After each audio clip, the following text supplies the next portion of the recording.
music. It should be something that represents you from your pantheon of catalogs. Donate.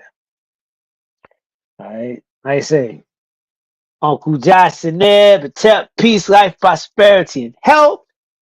This is your good brother, Uncle Manu Sabanu, also known as Uncle Nu, coming to you live with another special edition of Kool Kim. And that's Black Light. If you don't know, we do a an exploration, in depth, right? In depth um, you know, exploration of all things pertaining to our people, pertaining to African people of the diaspora, our knowledge, you know what I mean? Our traditions, our culture, you know, this is about shining a light on our people and on our people, our modern day giants and heroes and culture heroes and liberators and knowledge liberators and freedom fighters, right? Shining a light on those that are currently today doing the work amongst us, giving them their their flowers and making sure that the people that matter know the people that matter, right? So we got our good brother family Knowledge Born Alive in the building. Once again, I don't come outside unless it's Knowledge Born Alive, pretty much. You know what I'm saying? I don't come outside. He the only one give me outside, right? So, got the good brother in the building. And today we will be building on the film, the sensation, right? The sensational film Sinners, right? Um, it's taking the world by storm. And, we will be, hearing our good brother's analysis, of the film, and also we'll be getting into his great work, great work, you know, building a monument, right? Volume 6 of Voices of the Diaspora series, book series. So if you don't have, the first 5 volumes yet, you lacking out here, right? You lacking, right? Hurry up and go and get that. Support our brother, and you know, stay tuned. We got you know more volumes on the way. We get into volume 6 tonight, and yeah, this ain't if you know get your people in here. You know what I mean? This ain't one to miss, right? Delving into our brother. He's one of those savants, right? One of those savants. Yeah, and true multi genius, right? So, you know, without any further ado, right? Let's give it up for our good brother Knowledge Born in the building, right? How you doing today, good brother?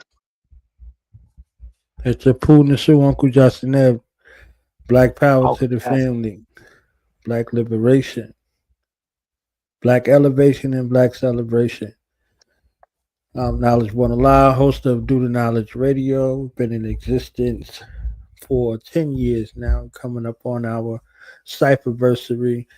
And on this cypherversary, Nasu will be celebrating 2 milestones.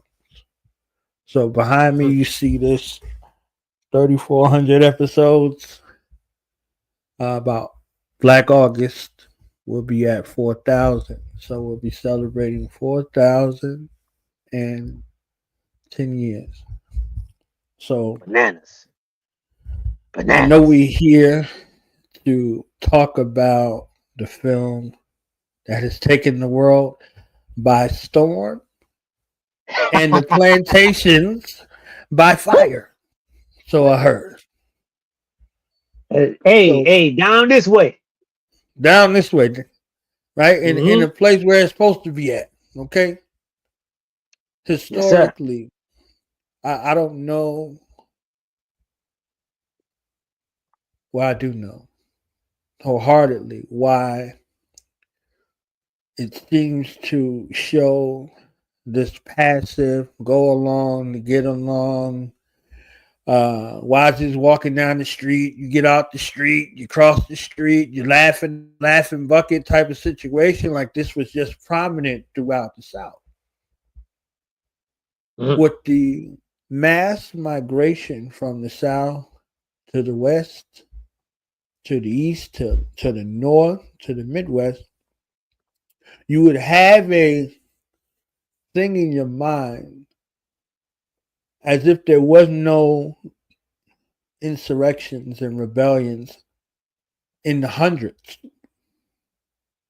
on the cargo ships, on the mother continent, and here in the Americas. They'll tell you about the Caribbean, but they won't tell you about the Americas that led to Mm-hmm. the Civil War of 1863 4. Yes, sir. So I started off like that in the suit because when you see something that depicts us in a way that's not in a space of servitude, it's to be celebrated. Mm-hmm. Mm-hmm. It's to be celebrated. Now, that don't mean I'm gonna take the BS. Mm-hmm. It's not gonna be in exchange for the BS. I'm not gonna be celebrated in exchange for some of the BS because this film, like many other of the films, ain't without no BS. Mm-hmm. However, the space of finally getting cinematic redemption from a non-ambiguous looking African, where you gotta scratch your head and wonder, the parentage, the ancestry. Maybe if the parentage and the ancestry line up, he ain't got no other freaky fetish. You understand what I'm saying? And if that's gone, he ain't with somebody that is not ambiguously African themselves. All of that is not there. All of Yeah. that is not there. So I'm very thankful to see it in the way that it's being seen. And I'm like, what's this preoccupation with the film? And I'm looking and I'm like, oh, it's him. And then I'm looking like, oh, the transits align with this sort of expansion. It makes Mm-hmm. sense. And Mm-hmm. with his counterpart, Michael B. Jordan, the transits align with his sense. Now, all of those things are important. Now, I believe whenever you look at a body of work, you have to look at who directed it, what they directed before, and what they'll direct after. For the writers that are out here, you look at these authors. Rest in peace to, our African retributionary minister of information. When he dug deep, Steve Coakley Sr., I'm talking about. When he dug deep, if he called your name, he knew everything about you. He didn't just call your name haphazardly. So if your name is called, the actors that are involved, the actresses, quote unquote, that are involved, all of those things are important because when you see them on the screen or when you read about them in the literary world, in the cinematic world, the writers and directors says all stories are a love story.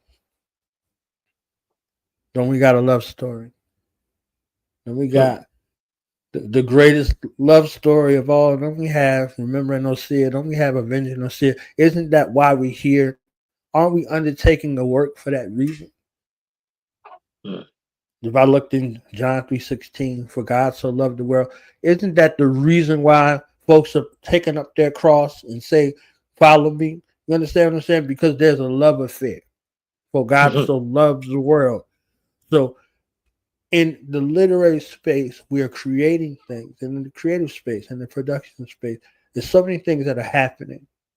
You have a love affair with your purpose, with your goal, with your aim, your objective. Mhm. So Ryan Coogler's pantheon of cinematic work comes from a love space. The people that he chooses, he handpicks the people, and they have some kind of relation, whether you know it or not. So the reason why you go and look at interviews is because you discover what the connection is. I ain't gonna front this. I was a little fish grease. Hmm. I was a little fish grease about the selection of some of the people in the film until I went to the interview. Hmm. Until I went to the interview and I heard him speak about his choices, and I turned my volume down a little bit. And not much, just a little bit. You understand what I'm saying? Because representation matters. And then cultural connection matters. And if you're purporting to push out anything that look like this culture, you better have some skin in the game, some sort of thing invested, some kind of something up to something or to something or to something, because to the untrained eye, it looks great. But to the real eye, Mhm. you like, what in the world is going on here? So, in his pantheon, Fruitville Station, most folks didn't Yeah. know about it until he brought it to light. And he brought it to light in a way that was, respectful and honorable, to where he gave credence to the last day of this man's life. Humanized, all Mhm. of those things in regard. There was a connection. So Michael B. Jordan wasn't Michael B. Jordan.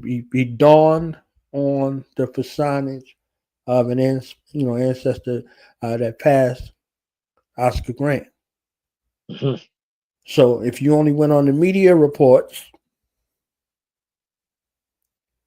then you wouldn't know anything.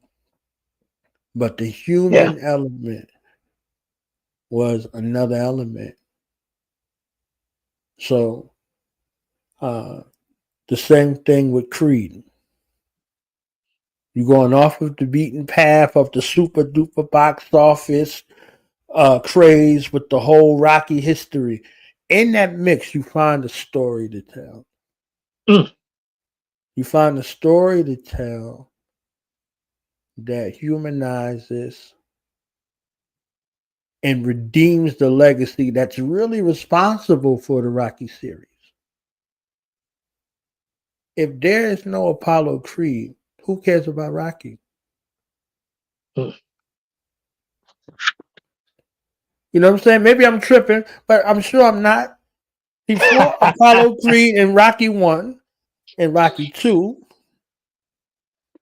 He Rocky 3, he gets his behind whipped by Mr. T, who teaches him how to fight again. Apollo Mhm. in Rocky 4 is taken up out of here. Who has to fight Ivan Drago? Rocky.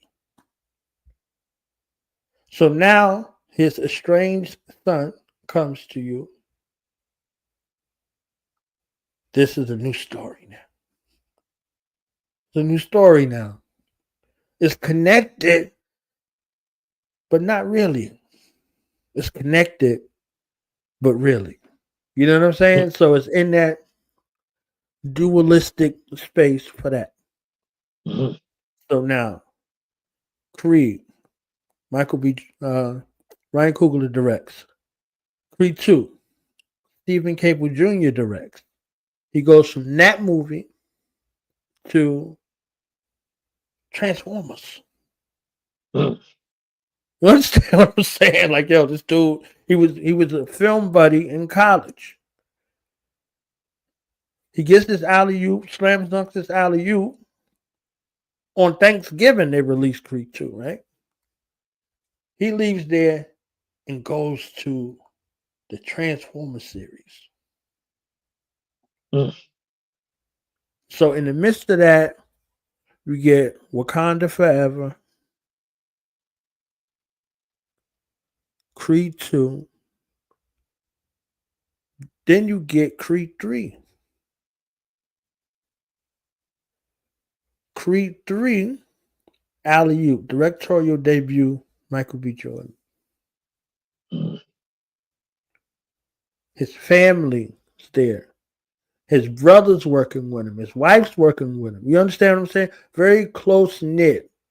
Very Yeah. low for infiltration and spying. You understand what I'm saying? So Yes, sir.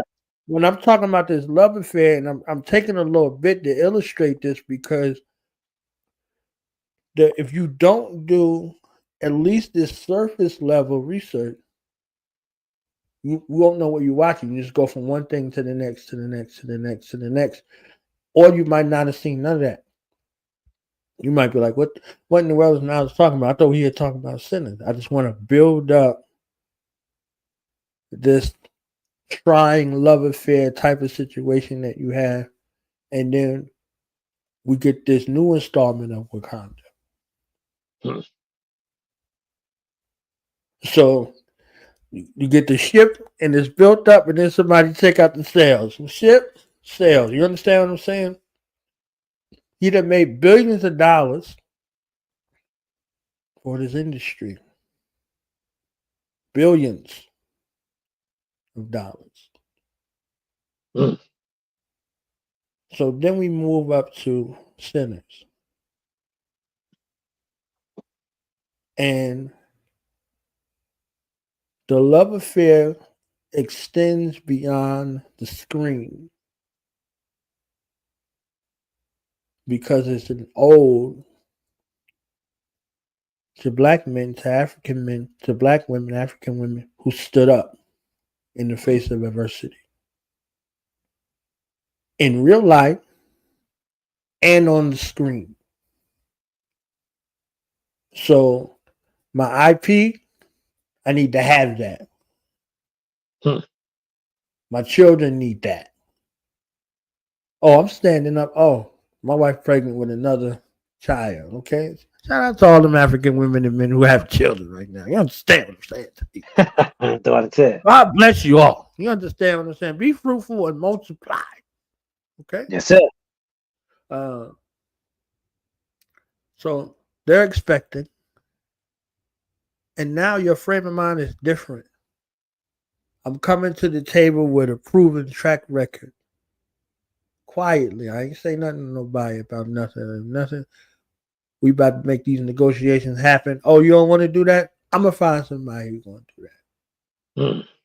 So somebody's like, yeah, come, yeah.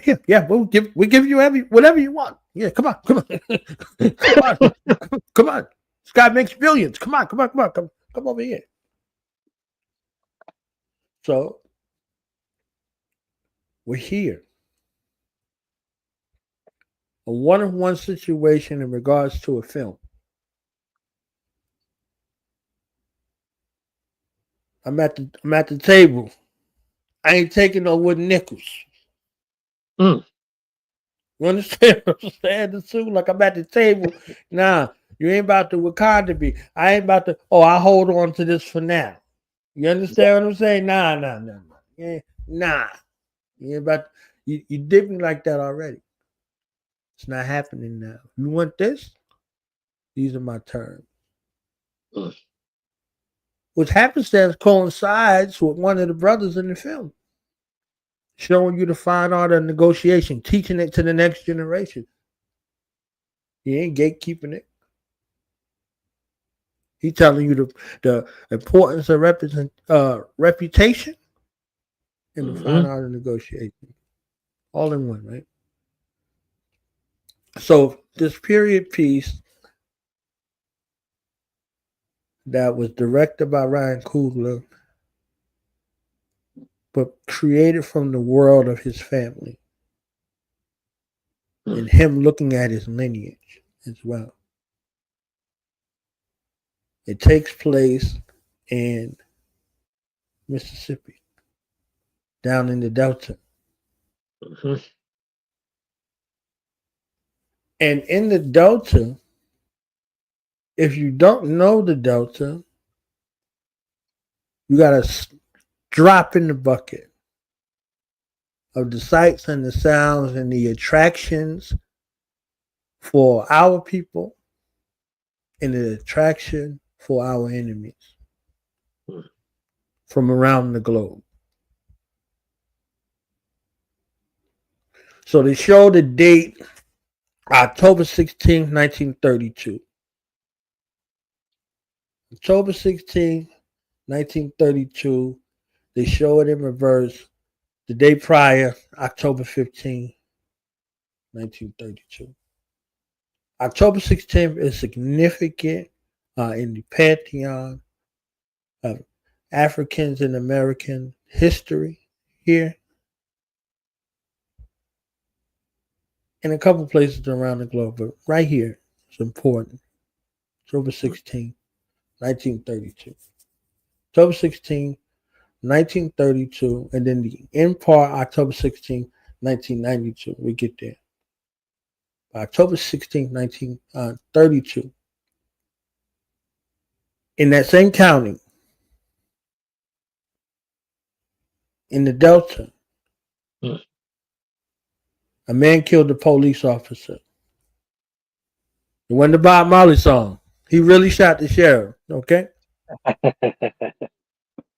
But he ain't shoot the deputy. Mm. If the sheriff was harassing this young man, 25 years old, often got him Mm. up out of here. Back to the land of Stouffer. Up out of there. Bang, bang. Okay? We Mhm. all have ancestral lineage that, when confronted with our enemy, got him up out of here. Mhm. So, in that vein, is the foundation of the film. Got him up out of there. They got the mob together, quote unquote, and they was going house to house looking for this guy. And he went to this house, and in this house in the suit, there was a family who wasn't going to allow them entry.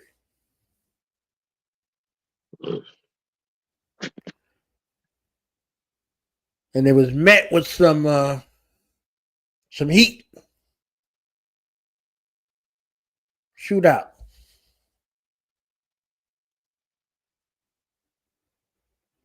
9 of the family members, they lost their lives while taking some lives.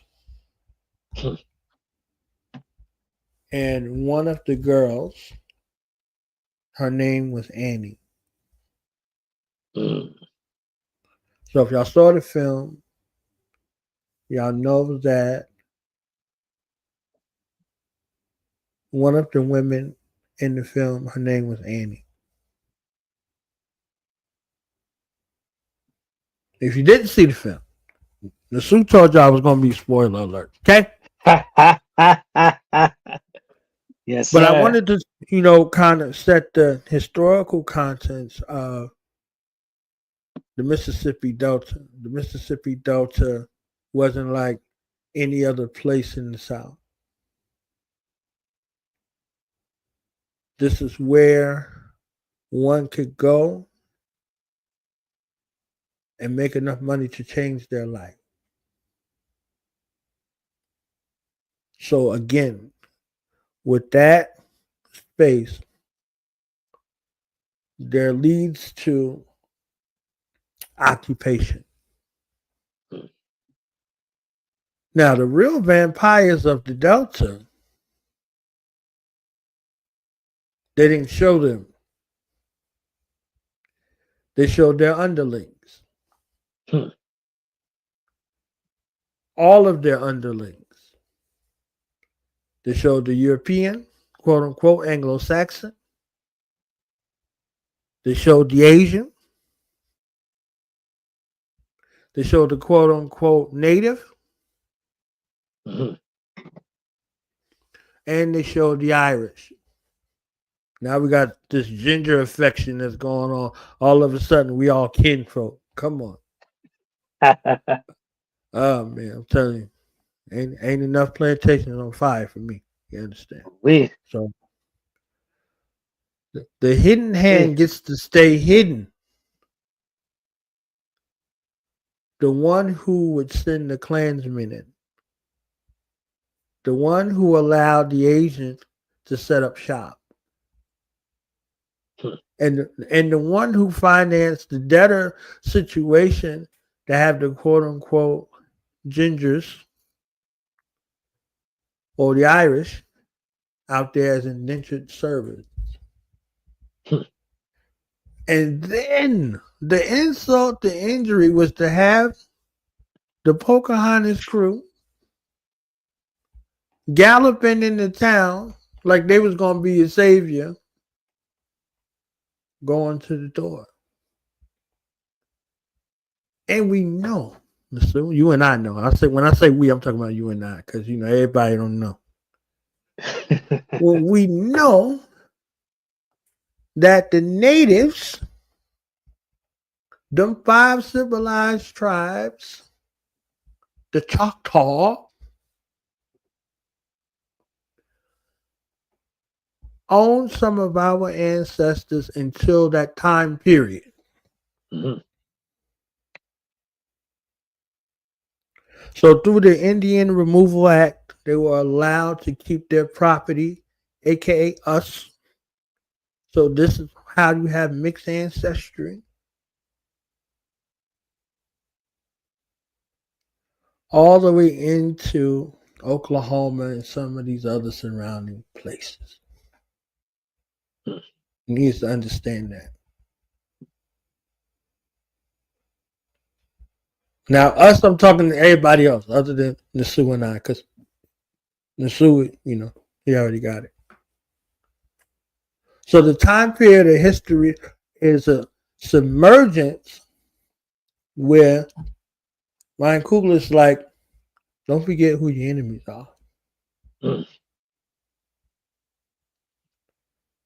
But he didn't show the financier. Mm. He didn't show the financier because the financier gave him the deal. Mm. So you can show the underlings, but you ain't gonna show the financier. Now, that's not a criticism because I'm not drawing no attention away from what's at hand. We can deal with the underlings, okay? Because it was beautiful how the underlings got dealt with. I believe, from my perspective, with my whole heart and being, that every one of our underlings got exactly the reward that they have been working for and working towards their entire life, with the Yeah. exception of one who's going to benefit out of that situation. Mm. Mm. So the hidden hand gets control of the young brother for the next 60 years until he is about to check out. That's slick, honestly. Yeah. So the Yeah. backdrop of the story is, for me, this is my perspective. This is an old man about to check out, and he know it. He had his place of business, you know, that's the spot. And he's looking back on his life, you know, and the cognac got good to him, like it get good to him every time he played. And he's sharing this story with this same bartender. And it sounds like a good story, or it sounds like this old man off his rocker, but he mean well until it walks in the door. Mm. until it walks in the door. And the bartender like, he wasn't tripping. And he slid his tail right on out of the way. He ain't want no smoke. Okay? Or stack. No smoke or stack. Okay? So I had to organize it in my mind that way in the suit because there was a bunch of scenes that were kind of put together where you're trying to figure out the order of what happened and how it happened. And I was one of those guys that watched a bunch of films. So I'm like, all right, let me put this in this kind of frame of reference because I have to be able to Sankofa, look back to move forward. All right, so it happened like this. Bam. All right, perfect. 60 years in the past. And October 16th, 1992, the movie Candyman comes out. Hmm.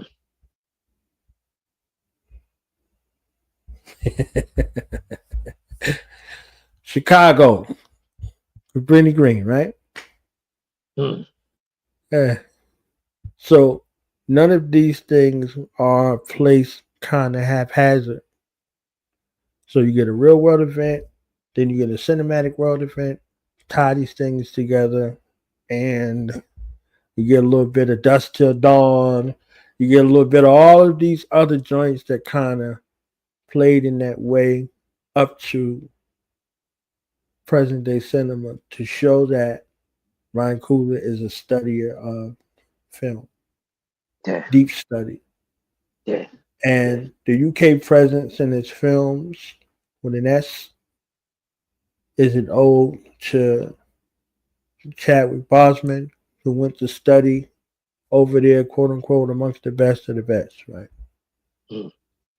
So I turned down my volume. I had an issue, just a tiny bit. You know what I'm saying? Based off of that and his lineage, a little bit having a connection with some Irish folk. Hmm. But the Irish folks that he's talking about is the black folks over in Ireland.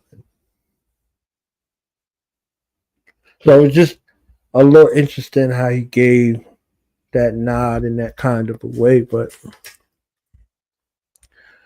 that was kind of me setting it up to Sue in my Yeah. mind.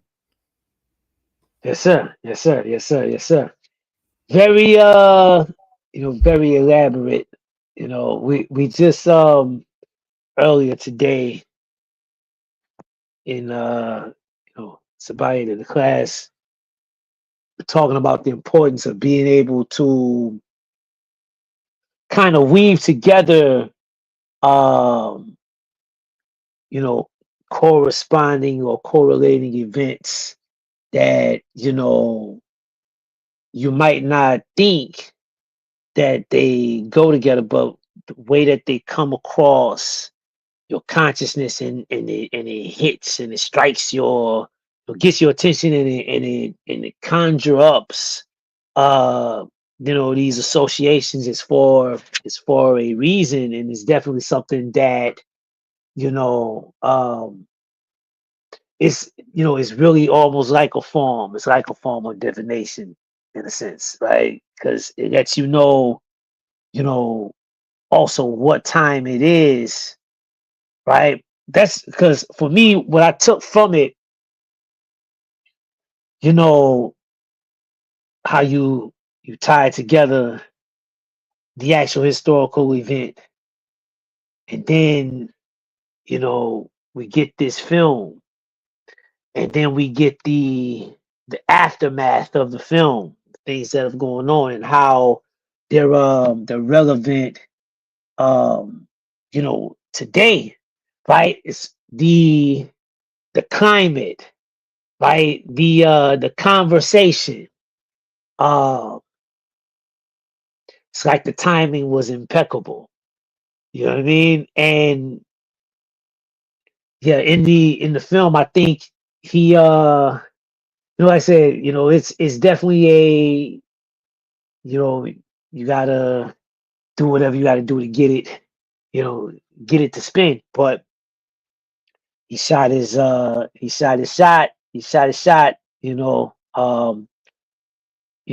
very, very, very, very good,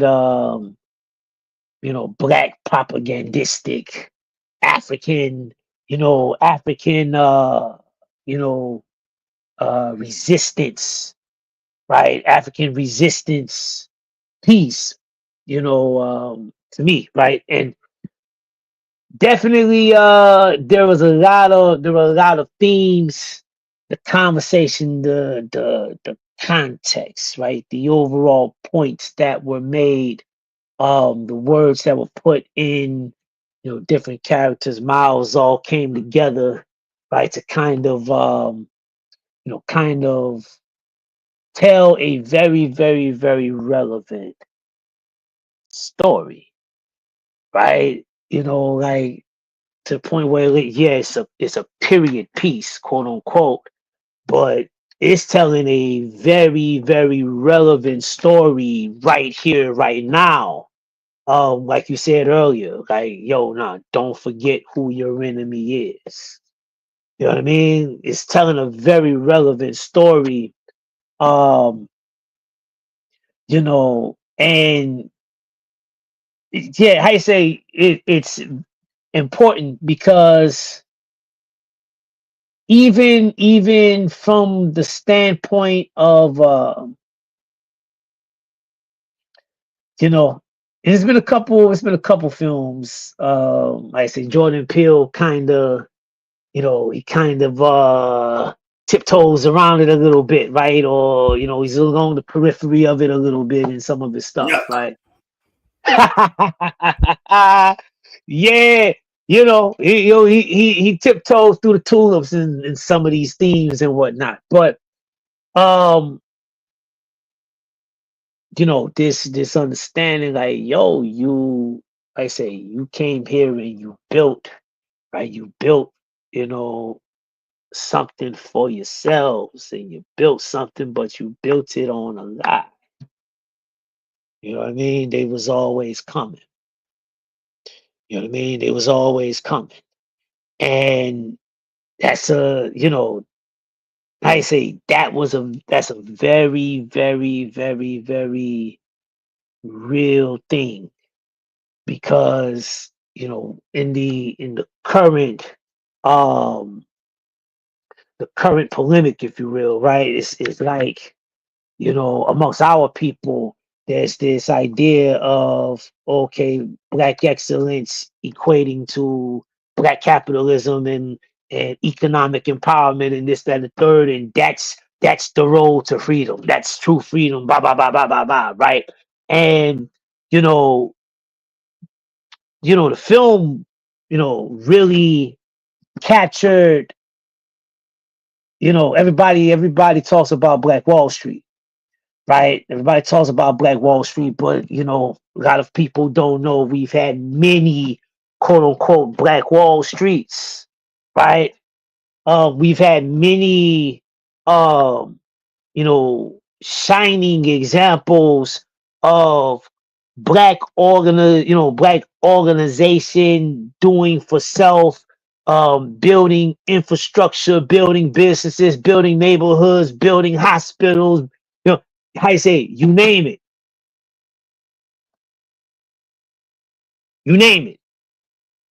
right? But before it's all said and done, they're coming. It was always coming, you know? I love that, and so I love that point. If we could stay right there for 1 second, so we can stay right. I don't want to get off this point right here because this is where we get the whole Ginger Avenger type of situation. This is where we get it. This is where the resurgence comes. Now, oh, it was always us and all this other BS that the people are coming with. They're coming with this BS because it appears to look as if he told them something that they didn't know. Right. His miscalculation is that I tell them this and they join me. Mm-hmm. He does not know that they had a discussion with this Klansman earlier that day and gave them the warning. He Mm-hmm. does not know that they had already vanquished the snake before that, setting the stage between the two worlds. The two worlds go by our motivation. One brother said it's too soon. We should just set up today and open next week. He's supposed to be the one with the sight, right? Limited sight.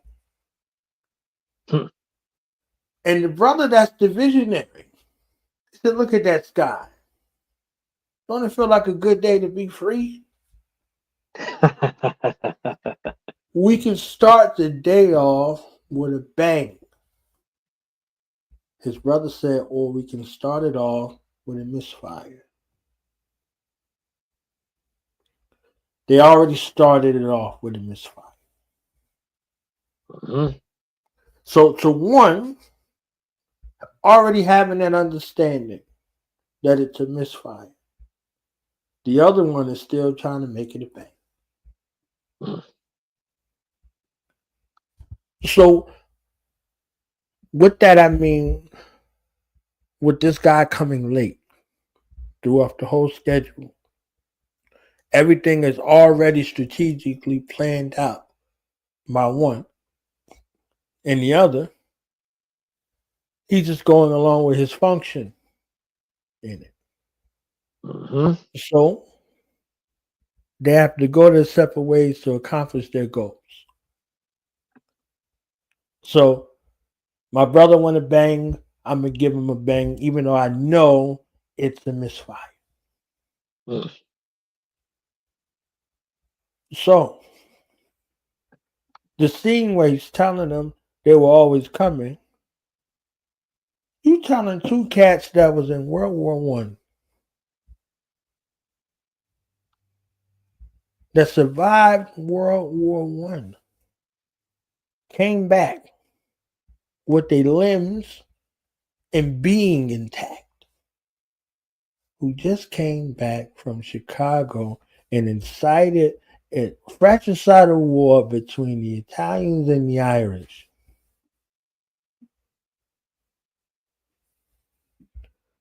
With enough artillery to take out an entire army in that truck, Yes, sir. that they miscalculated who was coming to the party,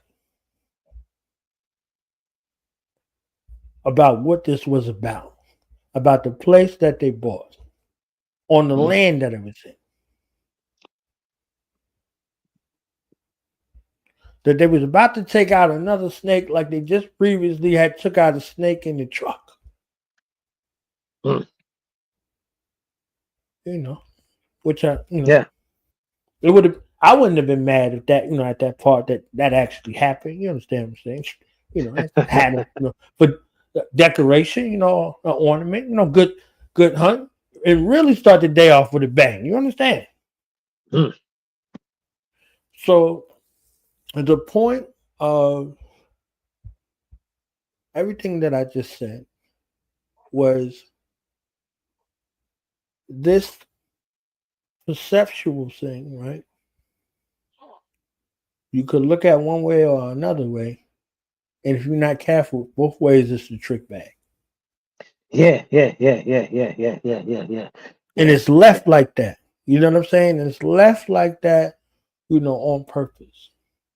Yeah. Yeah. Yeah. So if you out See. there like, oh, this is the ally, or this is we need all this OBS. We need. You understand? Like, oh, these people understand our plight. Oh, the Choctaw. Oh, the Asian. Ah, Nobody gave one damn about you, yeah, historically to present.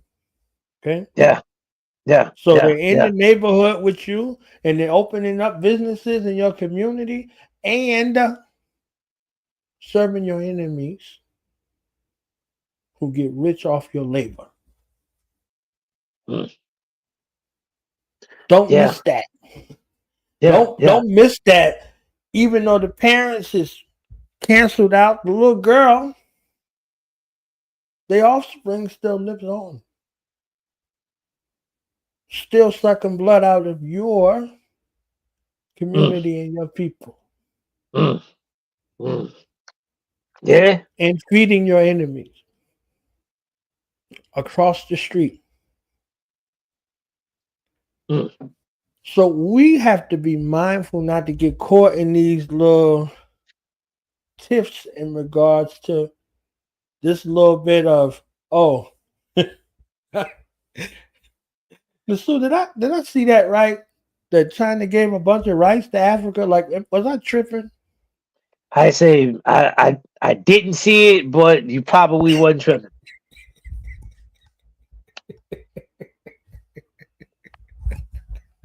Bananas, bananas. what, the, what the what the hell are you gonna do with rice? They in they're on the continent Yeah, yeah, yeah. That's mining, crazy. Yeah, that's crazy. mining, the mining, and you get rice,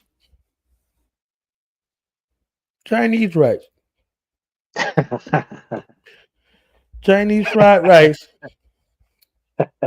to Africa, and you're supposed to be overjoyed. So that's what that intel sounds like to me. Like, oh, no, the devil will use whatever they need to use to get amongst you and suck your blood. That's the point. Don't miss that. Yeah, that's the point. You know what I mean? Because if you're watching, they really so this cracker represents the white liberal, right? You know what I mean? And the one that's going to quote unquote warn you about his quote unquote evil brethren, but he's actually the one that's blood sucking you. He's actually the one that tears your shit up. You know what I'm saying? From the inside, if you let him, if you let him in. Right. You know what I mean? You invite them in. So Yeah, they're moving like the hidden hand, but the hidden hand's not shown. yeah. The hidden hand is off. So if I can show my screen real quick, Mister, because Yes, sir. this we getting right there. And this is why Volume 6 was created, because throughout the pantheon cinematic and television history, we've been confronted with this the entire time. So you want to see yourself on the screen. You want to see yourself on film. You're creative. You want something where which your talents, your gifts, your skills are accepted. But they come with a cost. They come with a cost. So Mm. if y'all tuned into this before, y'all know that Ty RBG is on this track right here. And it's called Liquid Gold. So I'm gonna play it real quick, just so y'all can hear it. So we can get the spirit together. Cause I don't know if y'all cheering for the plantation burning down, or y'all horrified by it. You know what I'm saying? Maybe y'all looking at it like like these two brothers and sisters, or you smiling like this sister right here. I don't know what you're doing. So you got to make sure we're dealing with the right right spirits up in here. Okay, we might be dealing with some haints or some ain'ts, some haints and some ain'ts. I'd rather We be dealing with the saints. So let's do this real quick.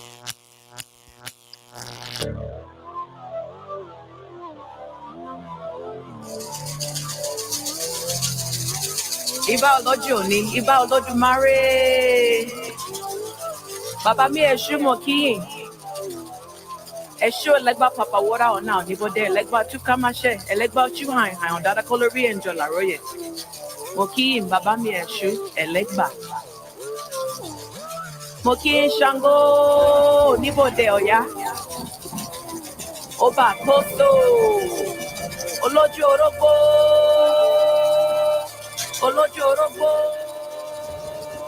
Olójú iná, ọba àkóso olùfẹ́rà, ọba Hẹ́bíọ́sọ, àràrá ọba Ṣàngó.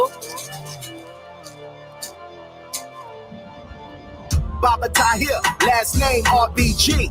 For the next 20 years, they gon' follow me. Way too humble at times, biters be banking on it. Now I'm thinking on it when I cut on the beat.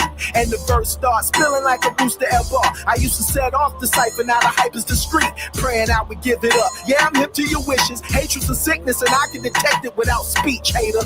More flavors than some now laters. Small country town invader, profound, powerful innovator. Stay on the road like a Winnebago racing at Talladega. I made your alley traders like a skater would. How I'm doing, I'ma say I'm good. Even if I wasn't, I'd never admit it. I'm seasoned and gifted and black. Every rap got apps getting you lifted. Classic poetry, picturesque with it, so vivid, homie, you know it's me. Who else sound like liquid gold and killing shows, repping for the indigos? Priests, priestesses, and practitioners. Marathon finishers, jealous heart diminishes. You think I'm braggadocious with it cause you bogus. Get it only when it's given to you cause it ain't living through you. The only jewels that I'ma drop this verse. You won't stop treating me like I'm worthless. Before my daughters start reaching out in their purses. Daddy Hood start conjuring up them curses. Made a pact airtight, the night nurses fight hard on my regard in all circuits. Bruh, you don't know that life. Reading, switching up your goals, you don't know that strife. Said the devil bought my soul, you don't know that price. And the antidote you know for how I flow that nice. Facts, blow away tracks like throwaway cats. Look how they react off these rhymes I spat. Took them down bad, now they try to sign with Jack. Like that's a cure for why they sound so whack. Y'all delusional, the most beautiful. Grandmama say I'm the most dutiful. Water change, candle lit, problems they gon' handle it. Critically analyze and dismantle it. Put it to the beat in the streets, gon' start jamming it. Dancing with the E, I mean, yep, we gon' sandwich it. Flirting with the guy that's so hard, it got scandalous. Let them get a touch of my style, they start cramping it. Soon as jokers thinking it's over, I start ramping it. But it must be on that dust, panic packing it. I'm stepping through clean, or watch a lot, immaculate. RBG culture report, approved stamping it. My motorcade lead the parade, they wanna dampen it. Buzzword rappers and actors, we gon' challenge it, damage it. Make new fabric without the savages. Mind power music to tech, he gon' manage it. Resurrecting Vanguard tech, we gon' package it. Antiquated ways of these days, we gon' banish it. Proper protocols and laws, we gon' establish it. Huh? I say proper protocols and laws, we gon' establish it. Yeah. Tahir RBG, Repat Nation is a situation. RBG for life. It's a lifestyle, baby. Yeah.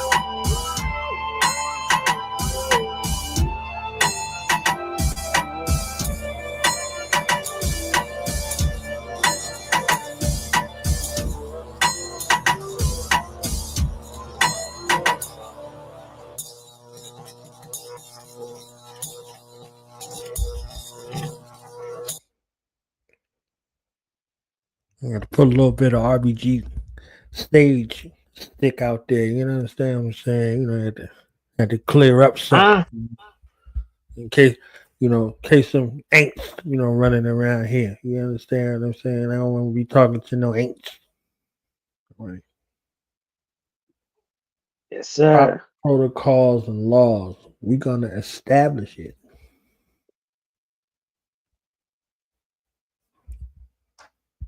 So this liquid gold is inspiring us to return to our cultural roots, to remember or see it. So this universal principle stuff that they be talking about when they want to get deep, because they be trying to get deep on us. So I don't know why, but they be trying it. Universal principle. You know what I'm saying? Like the principle of mentalism. All is mind and all is mental. Mm. Are you creating heaven or hell with your mental? Are you creating heaven or hell with your mental? And if you're mental in the trick bag, you might be thinking you're creating heaven and you're creating hell.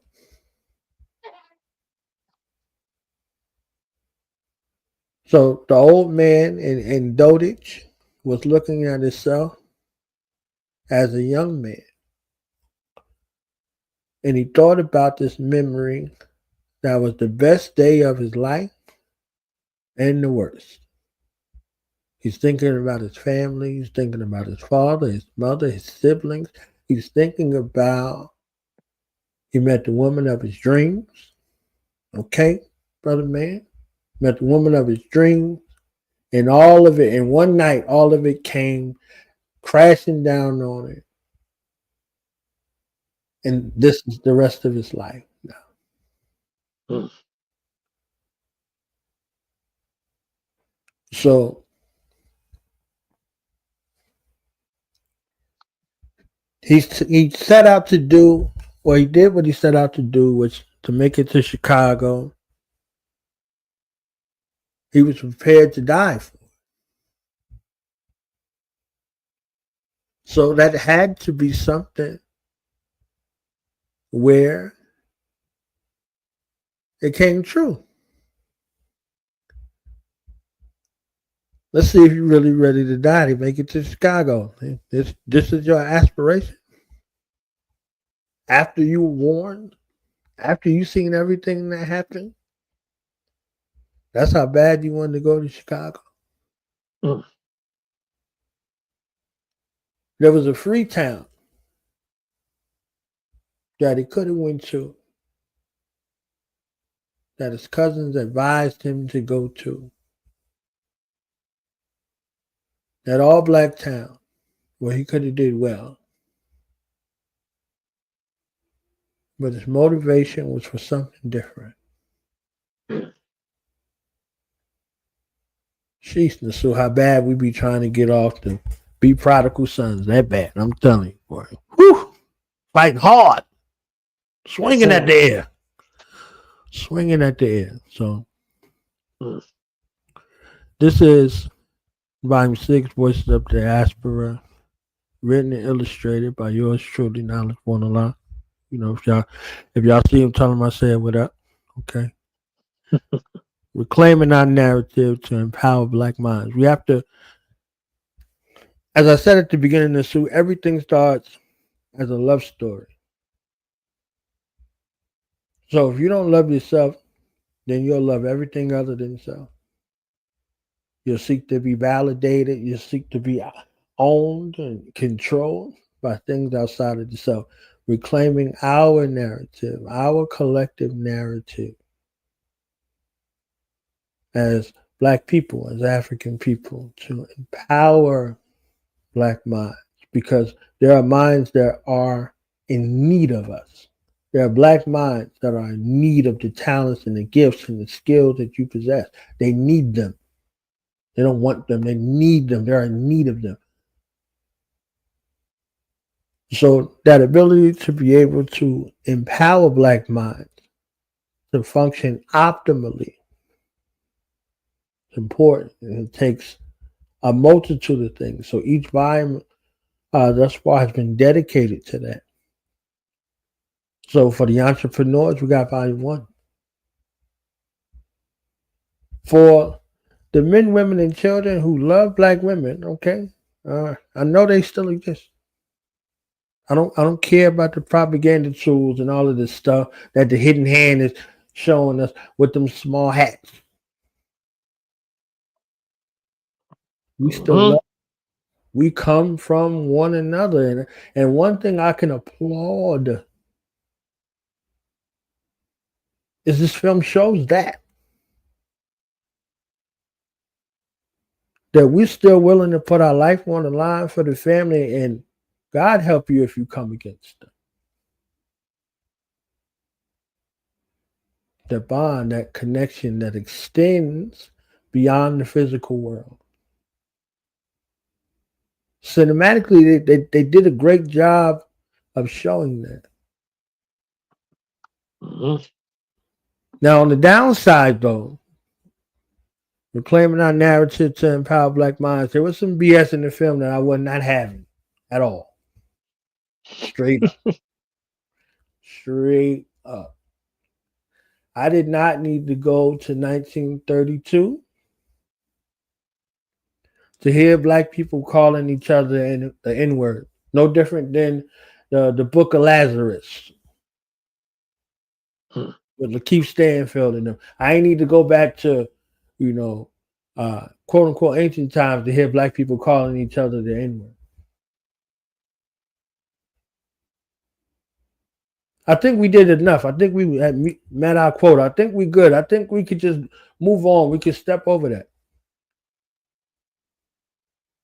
So I promise, if there's any sort of unity in your heart or love in your heart for Black people, and you're still calling them the N-word and the B-word, you ain't getting nowhere with them. Oh, there is a place you can go with that. And that's to the insane asylum, the penal institution, or to the cemetery.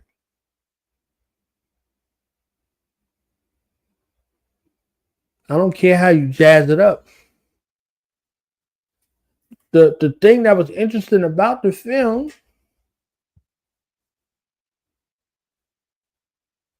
is that it was only the Klansmen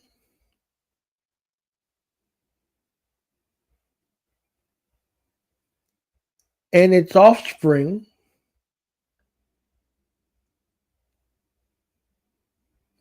that referred to Black people as the N-word. But everybody else in the film showed you. They didn't have to tell you. They didn't have to call you it. They showed you. They're still showing you. Are you paying attention? So a part of reclaiming our narrative to empower Black minds is to reclaim our divinity and our kinship to one another, which is one and the same.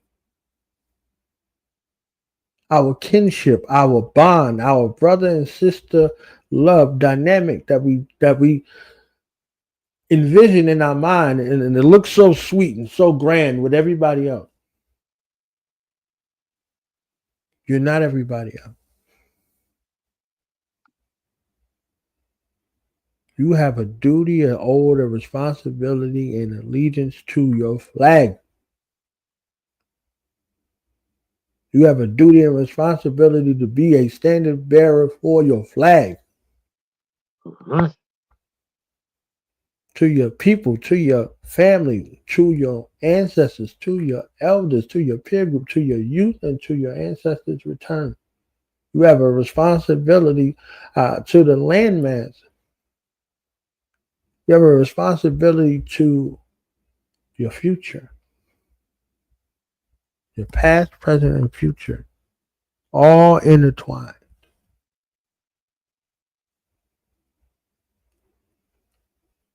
So this is a little snapshot that goes throughout the pantheon of Black movements and our relationship with storytelling. So let me just show.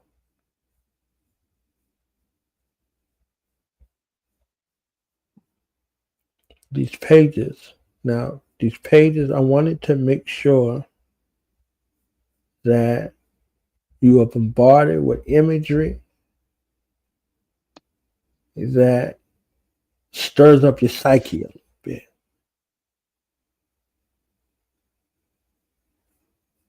So you see this hood right here. This hood, Because we say I'm from the hood and the suit. I'm telling you, some of this stuff we be talking about.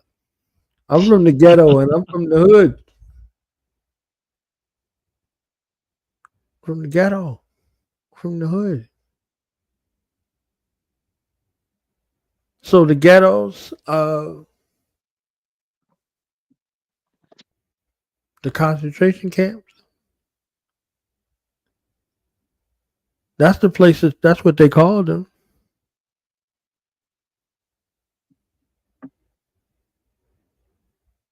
That's where they stayed before they was exterminated, quote unquote. If they could tell me that the Maaf ain't happening soon, I could tell them, hey, this ain't happening neither. I don't believe you. Prove it.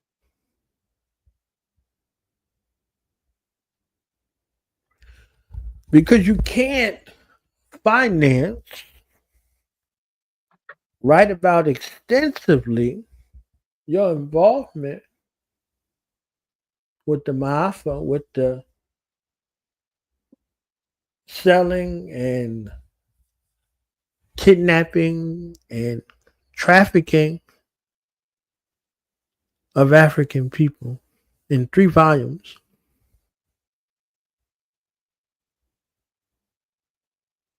And then say, oh, you know, we might have had a small part in here, you know, a little something, something. Might have a little something to do with that. Yeah, you know.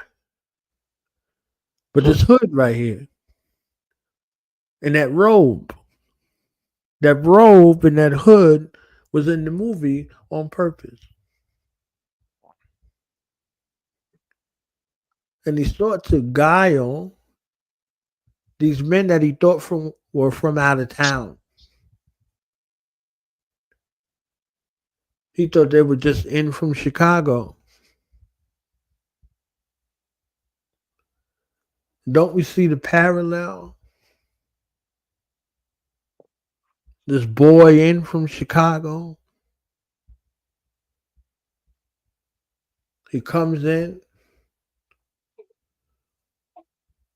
to see his family in the summertime. And word gets back that this boy from out of town was doing something he had no business, whether it was true or not. The mobilization went out. The so they didn't even get a 24-hour period, a full 24 hours, left with all the money.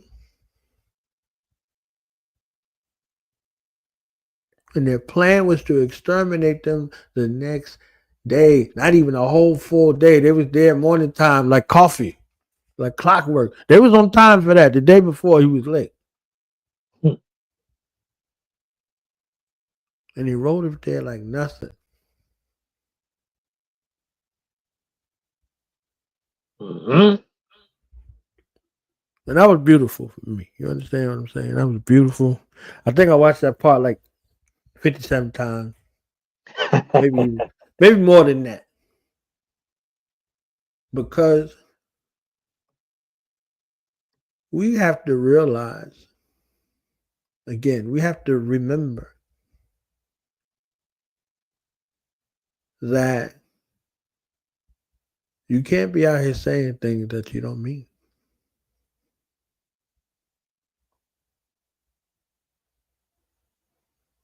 That your word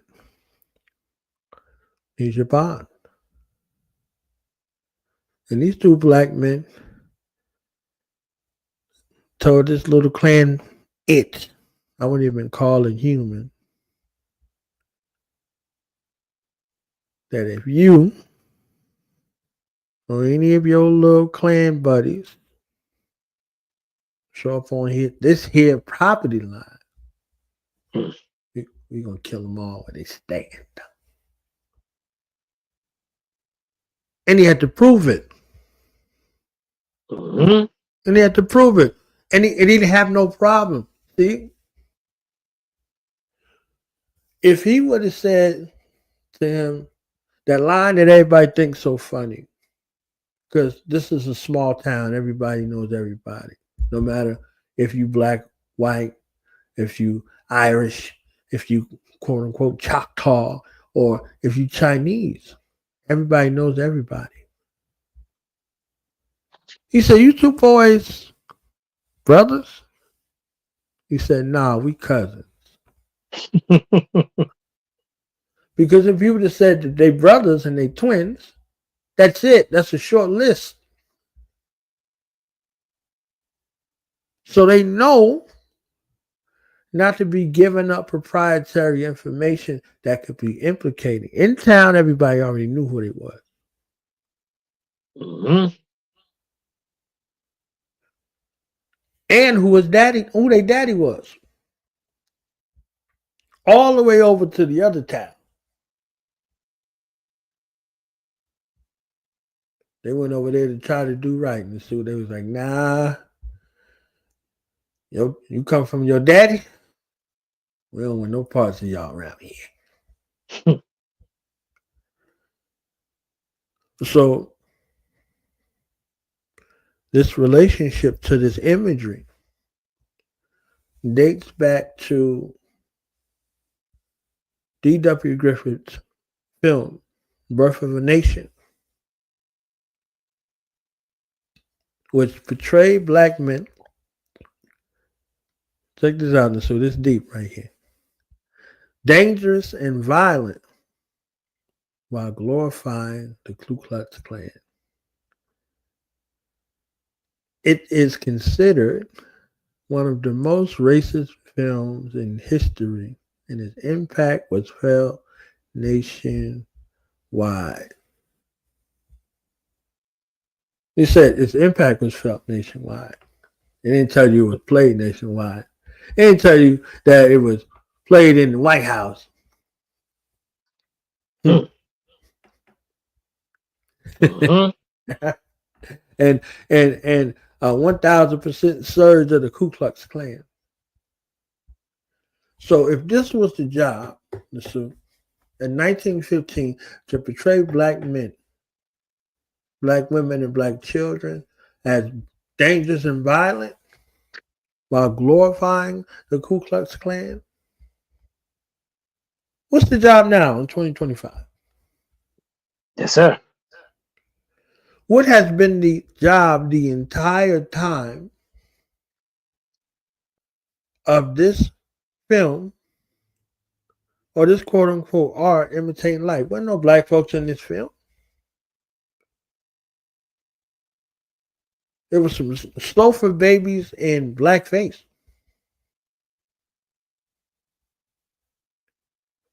And when the Klan comes in, the uproar in the theater, the excitement, because again, every story is a love story. So they fell in love with their defenders, their white savior.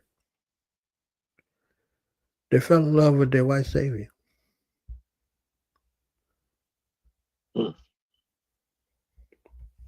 If you remember in the film, when they're all out there trying to recruit these couple of black people to their cause, the little Clanette over there, who was supposed to be shooting this quote unquote Irish thing, all of a sudden she became all lovey, right? Oh, we're gonna make a new religion on love, based on love.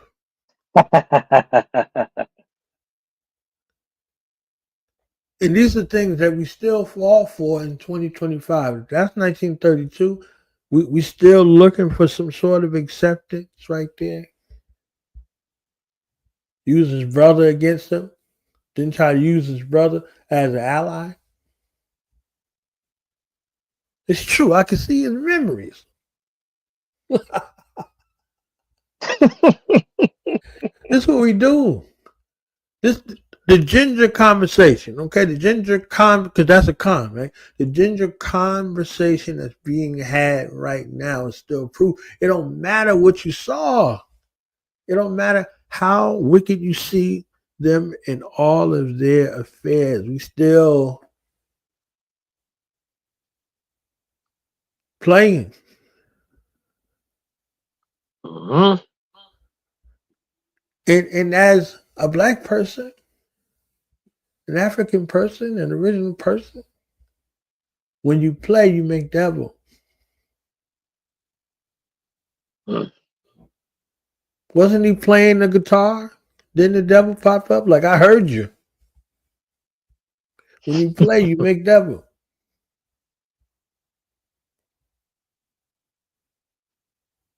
When somebody wants to lie to you or offend you or beguile you, they'll tell you they were just playing.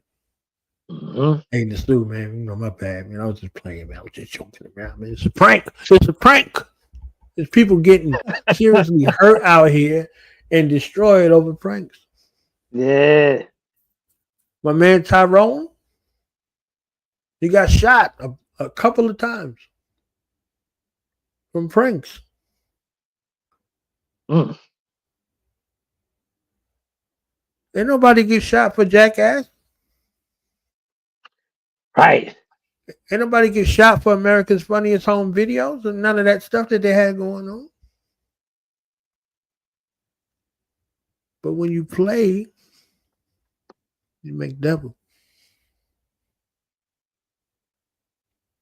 So they know exactly what they're doing, inviting you to come out to play. Or have you inviting them to come in and play. That Chinese dude, he sounds slicker than the Irish dude. He's like, oh, you could just let me in, you know. You see what I'm saying? Like the game. This is the game. They play in this game right here. So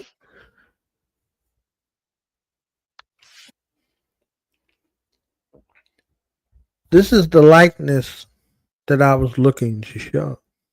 This is the likeness right here. This is us in an optimal space. Generations of us represented on the page. I want us to be able to look through the chronology of these movements to see if they were harmful to us or helpful. And to be able to identify what makes a movement harmful and what makes one helpful. Because if we're creating content, content should be for our benefit and not for our detriment. If we're sharing our stories, it should be to empower and enrich and uplift our minds and not to destroy us. Not for us to advocate for the devil.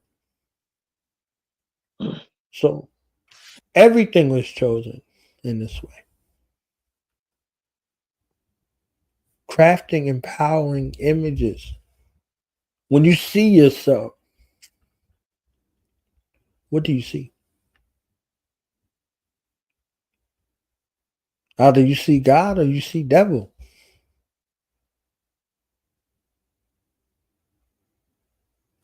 What are the stories that you're telling yourself? What are the stories that are being told to you about you from you and not from you? That was that little slick line. The suit, they was always coming. Mm-hmm.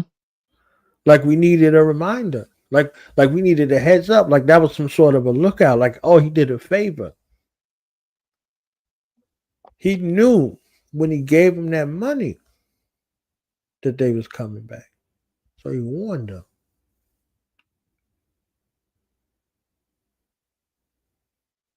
Well, I at least took a finger, something to so. You understand what I'm saying? If I ain't, you know. He shot the black folks in the ass and in the knee. You know. I took a finger, something. Ear. You gonna lip up out of here. You understand what I'm saying? You ain't just leave with my money. Okay? No, I know you coming back. Yeah, so these things are important. Imagery is important. Storytelling is important. They use all of these improper or proper propaganda campaigns to draw your mind, to can have you all wide open, going crazy about something you don't know nothing about, nor do you care. But we got to remember that they weaponize us against ourselves. We got to remember that. We got to remember that they show you figures that stand up in front of you that they have weaponized, that they have financed to be for your destruction. Well, it's May 19th now. Okay? May 19th now. So, 100 years ago today, a man was born. The Hajj Malik al-Shabazz, brother Wali, affectionately known to the world. That's Minister Malcolm X. So there'd be a lot of celebrations. They had celebrations all through the weekend, right? They'll have some today, and they'll tell the world, I am Malcolm X." In 100 years of studying him, he is still misunderstood, even by his own family.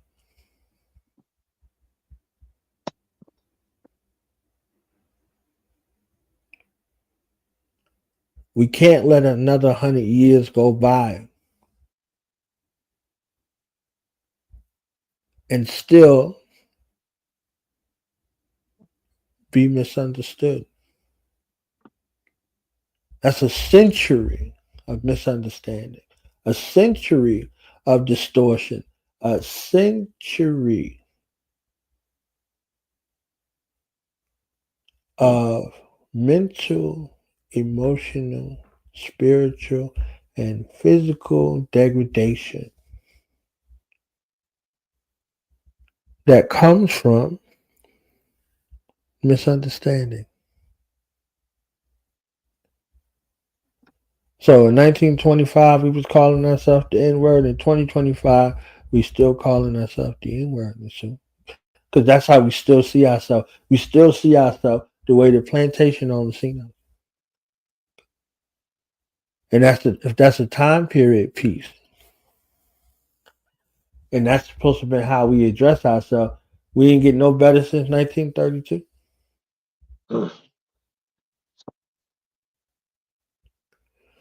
So on the precipice of World War II, at the time during the Great Depression, and 1932 was the year that the Tuskegee experiment started, Ms. Sue.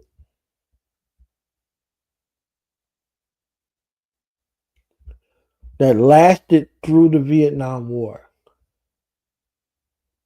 So America could fight a world war, the Korean conflict, and every other little skirmish in between that leads up to the Vietnam War, and still be experimenting and injecting syphilis into black men, into black women, and into black children.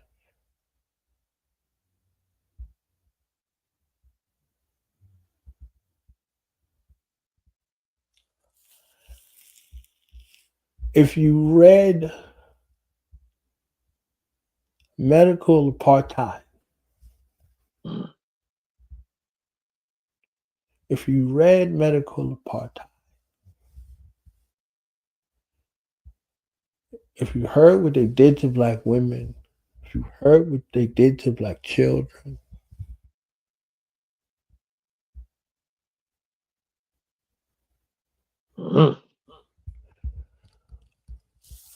I need us to understand, if we do not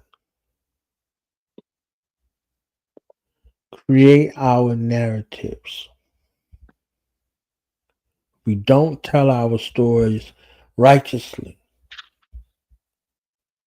an advocate of our enemy or our enemy will tell our stories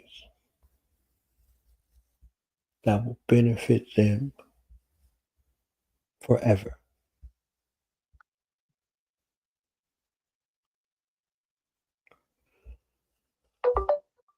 So, action steps for black storytellers. Oh, who's that? That Ryan Coogler? Mm-hmm. Who would know?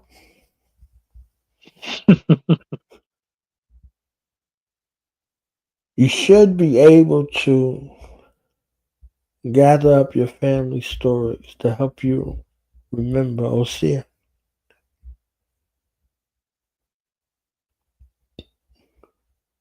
Everybody got one of these devices. Don't be divisive with your devices. Utilize your devices to document your story. Not just these viral infectious videos that we got running around here. If you want something to go viral, make it something that's important. Make it something that's celebratory, something that's righteous from amongst yourself, from amongst your family. If you're going to be putting a camera in front of their face or this phone or whatever it is, find a way to market it and distribute it as righteous content. It's your family. You understand? Mm-hmm. Do we remember how important family is? Will we be here without family and shit? No, sir. I read in this book that I live that family is our oldest religion.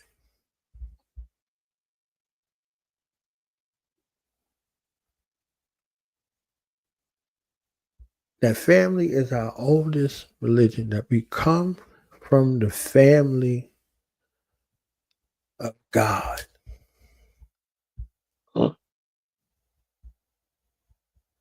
That ain't a story to tell. Like you ain't get goosebumps, like you ain't get excited or nothing. Like you ain't get, there was nothing from that. Mm.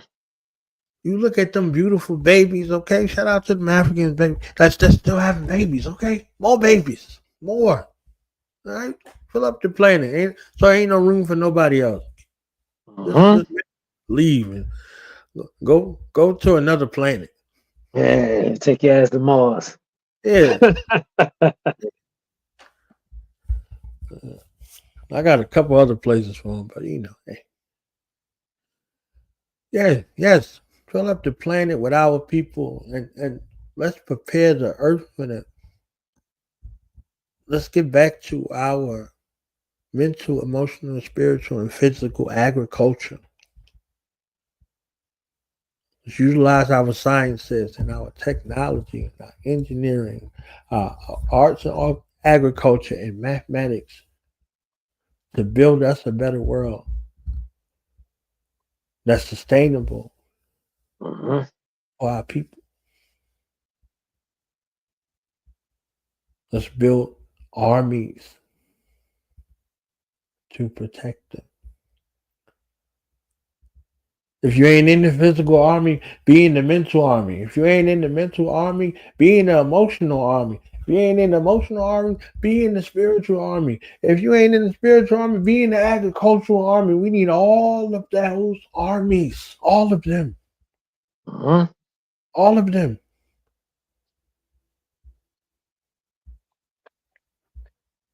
So Yes, sir.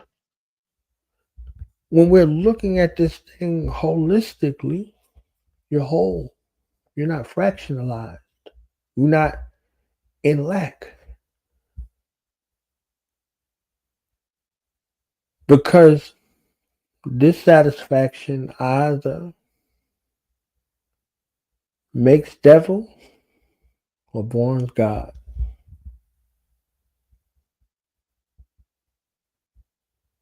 And that's what we saw. That's what we saw in this film. Them nations, they'll come party with you. Can't we just be family together for one night? This family values, your family values wasn't the same. He was coming there to eat you. That's his idea of family. Take Paul Robin clean off the bone. Big Paul Robin clean. Okay. When We that Jaybird, and that's a black woman song that they gentrified to put in there. Gentrified that song. That's how raisins and chow mein and sauerkraut and all that end up in the potato salad, okay? You want raisins and stuff for no reason up in your potato salad?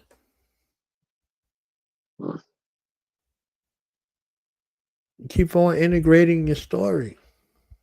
Keep on translating your language. They're learning your language. That's why Sammy was important. Tahiyabi, you was talking about conjuring in that song. What are you conjuring up? Whom are you conjuring up? Grandma said I'm the most dutiful. We are supposed to be vanguards and dutiful. We're supposed to be avengers for our bloodline. Not looking at Avengers on the screen, being Avengers in real damn life. Because when they show you, not you,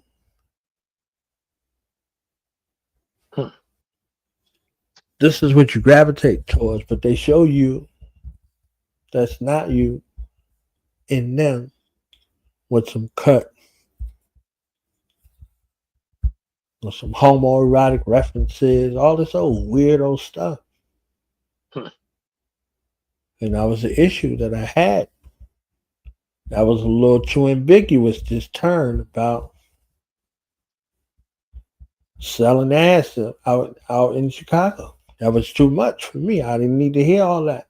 Like I didn't need to hear the N-word. I didn't need to hear that in that way. It was strange. It was unnerving. So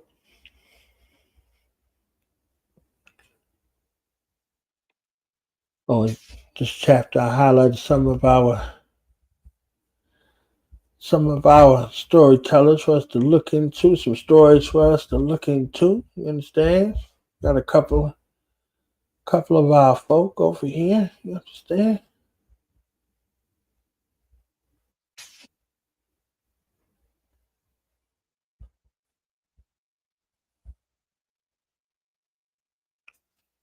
So we need our stories. We need our stories told righteously. We need our stories told.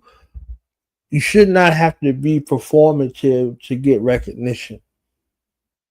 Because I promise you, as a child,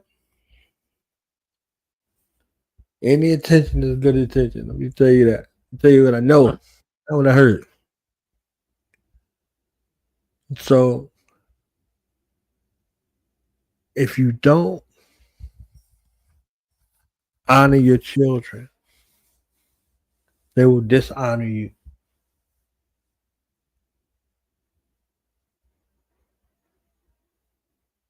They will dishonor you. If you're giving any credence and saying we are our ancestors' return and blah, blah, blah, all that fly stuff they like, because they get fly too. I don't know they get deep, so they get fly. We are ancestors' return. And then they get downright disrespectful, you know. There's a point in the movie where they hit him with the butt of the gun in his mouth, like, be quiet, boy, I'm trying to keep you alive. We're not our ancestors. We just refer to our ancestors as the ancestors. How disrespectful you got to be.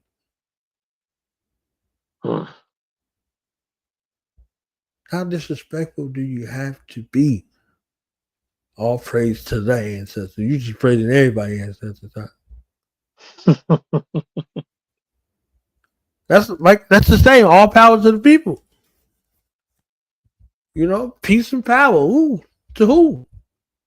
Who you empowering? Who you prepared to go to war for this peace you're talking about? Because peace is the absence of confusion. So we playing. Crazy. Oh, the ancestors is working. They out there twerking at the fire of these plantations, and it took hundreds of years for something you could have did. You could have did that.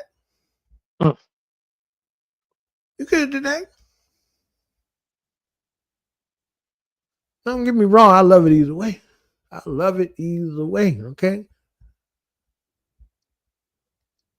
But you come from people who put in work. 250 insurrections on American soil. You put in work. Put in work. When during them skirmishes and all that. Put them uniforms on. Shot down them Nazi planes. You understand what I'm saying? So like this is the picture. Like you come from these people who put these uniforms on and went and put in work. And you say you're not them because you ain't connected to that. We creating fratricidal work. You know, our ops look like us on site.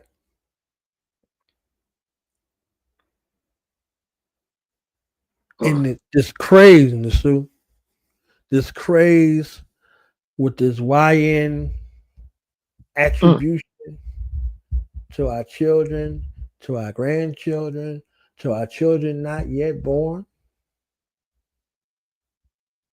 This is where we at.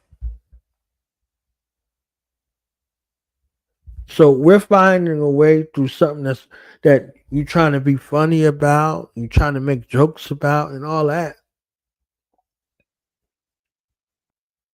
Who your life matter to?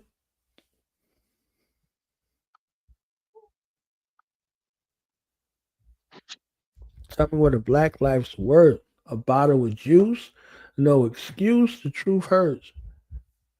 Trayvon Martin had a bottle of juice and some Skittles.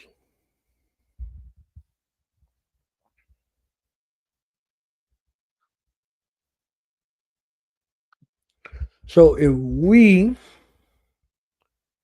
don't care anything about ourselves, it's going to show in our children, and it's going to show in their children, and it's going to show in their children, if there are going to be any children.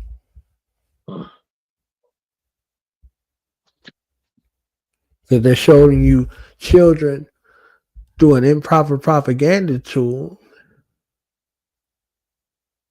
to justify that cowardice in your mind. Say, that's why I ain't having no children. That's where they at. And you shouldn't have none if you're a coward.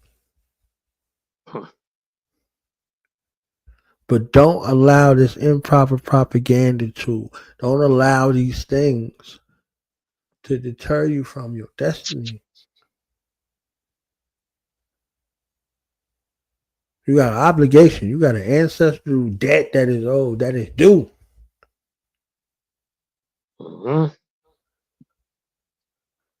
To avenge your bloodline, to clean up your bloodline, to clean up yourself, to create generational blessings, to create an abundant future for your future generations.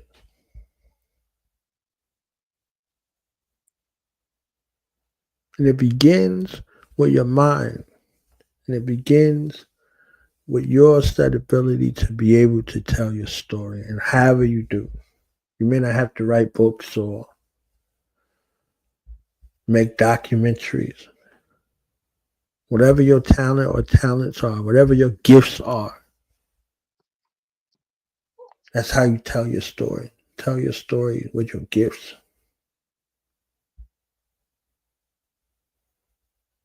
You are a blessing to your people. Otherwise, you wouldn't be here. Stop cursing them.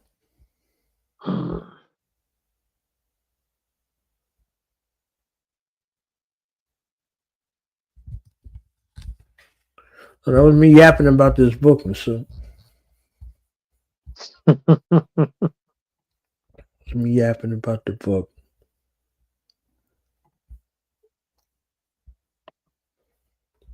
We. We. So Look, I say, until you feel very strongly.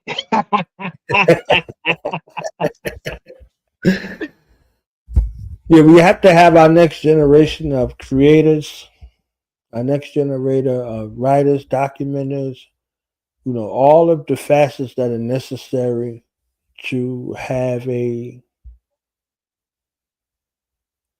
generation of holistically sound young people that are coming up that will become older people and elders for the next generations. Each cycle becomes responsible. Shout out to Amina. He lit him up. Yes, ma'am. He did. It was beautiful. I've been there, so I know the feeling. It's a beautiful feeling. It's a beautiful feeling. Ain't nothing like it. There's one thing that's better than that, but that kind kind of sort of like hey, man. But yeah, it was beautiful to see that space where you said something and you meant it and you stood on it. You stood on it. And you were prepared for it. You wasn't just like, yo, I said it, or I'm trying to figure out how I'm gonna make this happen. Nah. I got the joy, I got the good time, and I got the lay down. Okay? Yeah. So yeah, but aside from those things, there's some other things that I could say on the negative, but by and large, that movie with those young minds that are there, I believe the brother Miles, that was his first film. Come from a musical family in the background. I just was chuckling every time I sing Saul Williams up there, acting like somebody's preacher and somebody's daddy. I I never get over that. He tried. He tried. It was beautiful to see Buddy Guy. Beautiful to see the kind of work that can be accomplished, and it's an ode to the past, the present, and the future. Delroy Lindo is Delta Slim. Boy, let me tell you, and I tell you, and I tell you what I tell you. Man, look like every last one of my uncles, you heard me? Right. Sound like him. I mean, yeah, he did that. And his ability to jump timelines in his mind. And you see him on this stoop playing this harmonica like he was out of touch with reality. And he was more in tune with everything that was going on. And they'll try to play you to the left in that state. Oh, you old drunk. Oh, this, that. When it came time for the action, he was with the action. Mm-hmm. So don't let nobody poison your mind about your family unless they did some unforgivable, egregious type of situation. You understand what I'm saying? The ones you be thinking is with it ain't gonna be with it, and the ones you think is the least likely be right there. Mm-hmm. So there's a lot of lessons about family. There's a lot of lessons about family trauma. There's a lot of lessons about abuse in the family and inheriting things from your bloodline that you thought that you missed. Uh, Subjects of family relationships, love interests, children, your responsibility to your community, all kinds of discussions that could be had as subsets. I think it was a film to be used as analysis in a practical manner. All these fake cultists and fake decoders, they need to go sit their ass down. So I'm just tell you, they need to chill because it was funny to hear some of this stuff. You know what I'm saying? For some of the people, but the real practical means that's involved, there are always opportunities for you to be able to look at self and to look at family and have some kind of examples to be able to point to outside of what you live. Because if you already live this way, ain't this is just a reminder of what else is out there. You like, you see that? Oh yeah, I see it now. Oh yeah, you could be like that. Understand what I'm saying? You could be like that. So yeah, that was Yes, sir. I'm gonna be quiet so you can do what you do. I say, going in. Yeah, I thought it's it is a lot of people saying a lot of things about the film. It seems to be like a newfound interest, in hoodoo, right? You know, on the back of the film, I think it's interesting. Um, you know, it's a very like I said, it's a multifaceted piece. It's a bunch of different dialogues. Um, anytime I see them show the traditions in a way, where it's like empowering, like showing it, you know, as effective, you know, and effective where, the other shit is ineffective, right? I always appreciate when, filmmakers, our filmmakers take that risk. You know, homeboy, the young brother, he's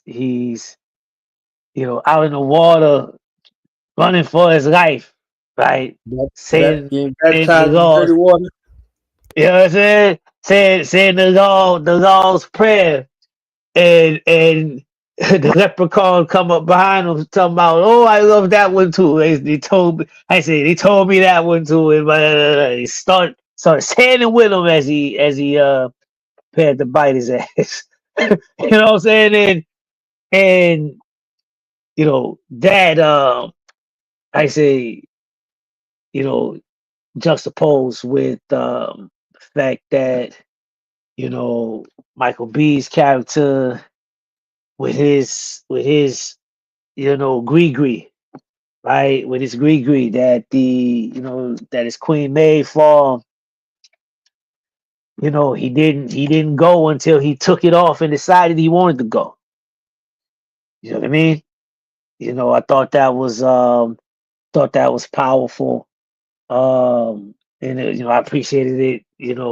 Another film that it kind of brought to mind was damn, was it how you say it was one of those exorcism joints. Emily Rose.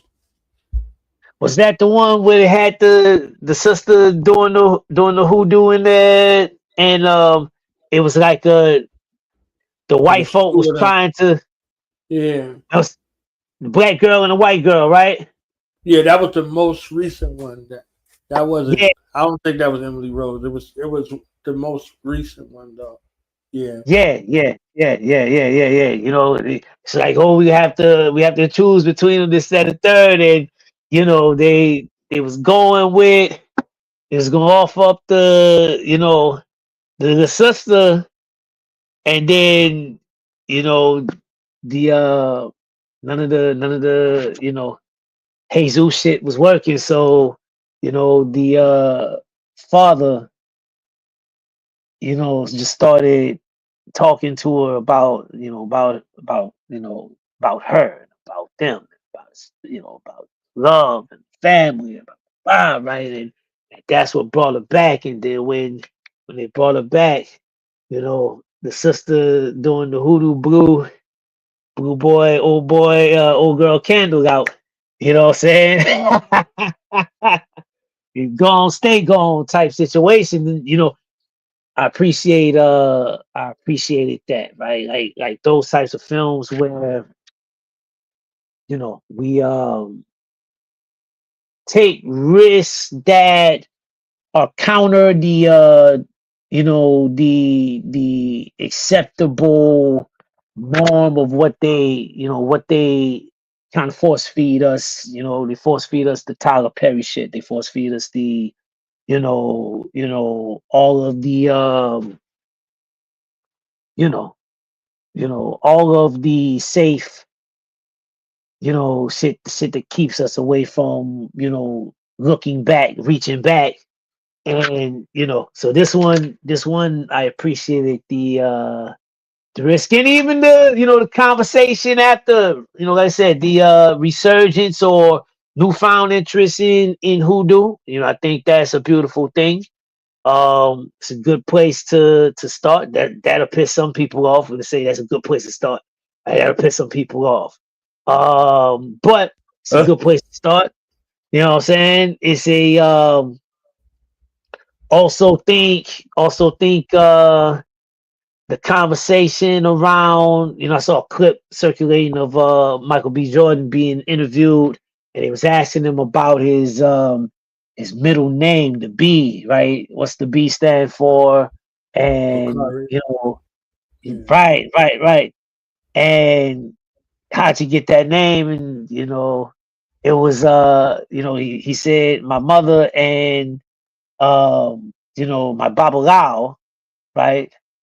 And there was some speculation and debate afterwards on whether he said my babalao or I'm a I'm a babalao, right? It was some You and couldn't that even say that shit. So you see how you do? You couldn't even say it. You like, yeah. right? It's like I thought it was hilarious, but I thought it was dope, and it created the A and B, because a good film is kind of like a good album, right? Um, the film maker does what they do, but how the people receive it, and what the people do with it after is one of the things that you never really can predict, right? Like Malcolm X, um, you know, the film, right? Denzel played the hell out of the part, but it tempted to shit on the Nation of Islam, but the Nation of Islam had a damn surge in membership on the back of the film. You know what I mean? Yeah. Like it, it's crazy, right? Oh, This joint, hoodoo. You know, the conversation about that. You got people saying Michael B. Jordan is a demonic priest that worships Orisha and da da da da da da da da on the TikTok, and then you got folk that say, "Oh, Babala, what's that? Oh, Ifa, what's that? She said I say in the joint. What's that? Right? She throwing. What's she doing? What's that he was wearing? Blah blah blah blah. Oh, it protect. Oh, that shit work, right? Like you have this element here that is like it's effective. To an extent, it's effective as far as um creating that or sparking that curiosity. Um, you know, I know people that that became conscious of even joined the Nation of Islam off hearing Public Enemy. I know people that became 5% from hearing Brand Nubian, or what I'm saying, something, you know what I mean? Like you never really know. There's a bunch of hidden color babies running around right now, right? Bunch of bunch of hidden color babies, and you know what I'm saying, that are circulating right now, and um and their babies are the ones that's doing the TikTok videos. That's the funny shit, right? But you know, you know. So Nasu, I'll ask you real quick. Yes, I sir. think we discussed it a little bit, and I'm sure that you have a whole class prepared after everybody sees the film. We could go through it, and that's kind of why I didn't want to go like super duper point for point on it, Yeah. but give it a good enough overview. So where we're looking at, some of these characters and how they show up. Spiritualism for Black people in America. The line that's being told and the alchemical blend of our sacred sciences. This was the last place of the cultural mainstay, but they equate the Black church with what it has become, not what it was. So I don't want people to walk away with this divide, because that water could look clear for you and it's murky for some other folk. And then some water murky for you, and then some other folks, they think it's clear water. Either way, it's a beck in it. You understand what I'm saying? So Yeah. let's not go on the water thinking it's going to be a easy ride to get snatched up by an alligator. You end up in Sebek's mouth, figuratively or literally. So the people who watched the film, it was like, oh, this didn't work. Mhm. It looked like it didn't work. That whole church that was in white that he walked into, that was praying for him the entire time, his mama on the front row, his daddy at the pulpit, and the little children choir singing "This Little Light of Mine" while he walk up. That little light, that bright morning star that came and vanquished all of them damn devil's advocates. To me, it's interesting that they could just throw all of that away and not realize the power of a praying mother in the praying congregation. Mm. I swear by all that is holy. As close as I've been to death,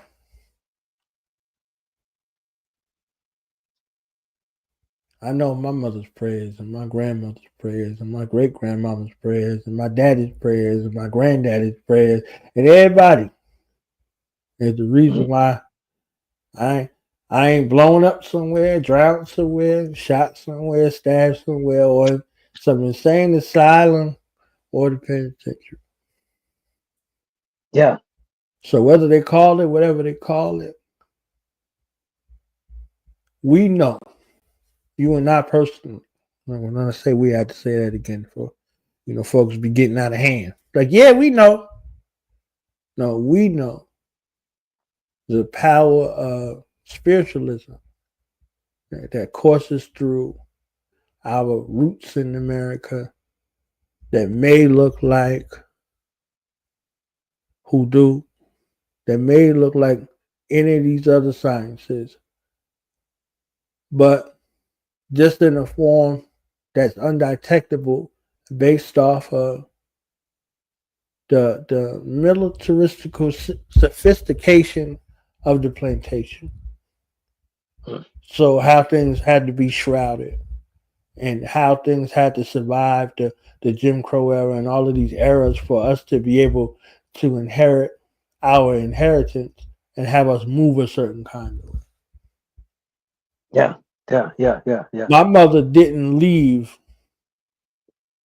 the Universal Hager Spiritual Church on her own.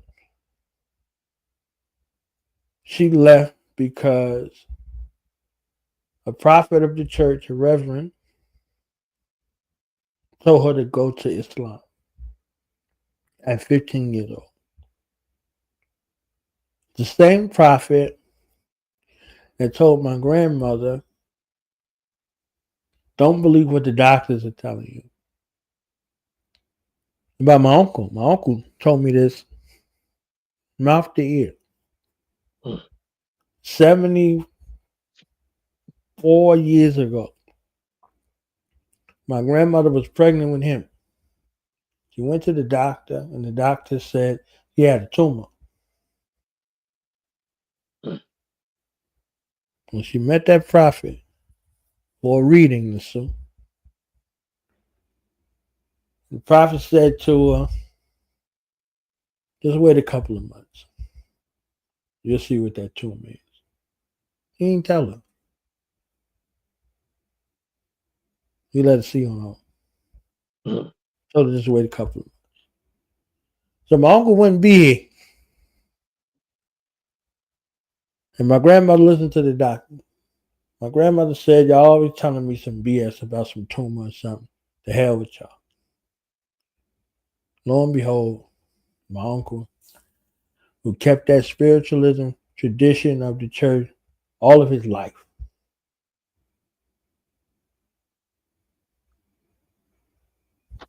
readings,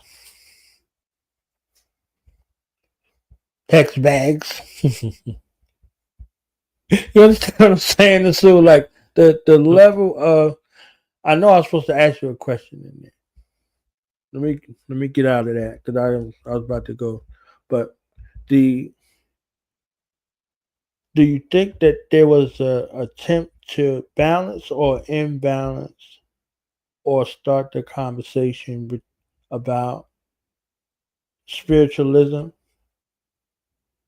with the two dichotomies displayed in the film? Or do you think, what do you think? What's your thoughts on it? I think it was meant to shock, right? I think it was meant to disrupt. The points that you made are accurate from a historical vantage point. Because again, right, a lot of people, they attempt to make hoodoo into something that it's not. Hoodoo is essentially the the residuals, right? What's the word I'm looking for? Those things that survive, that are embedded, that continue, whether it comes up from learned customs or things that just pop up out of the genetics, right? It's those things that survive that don't really have much to do with ideology, right? But ends up getting translated and transferred in this particular ideology, this particular religion, that particular. So you can't say, you can't point to any African American or diasporic,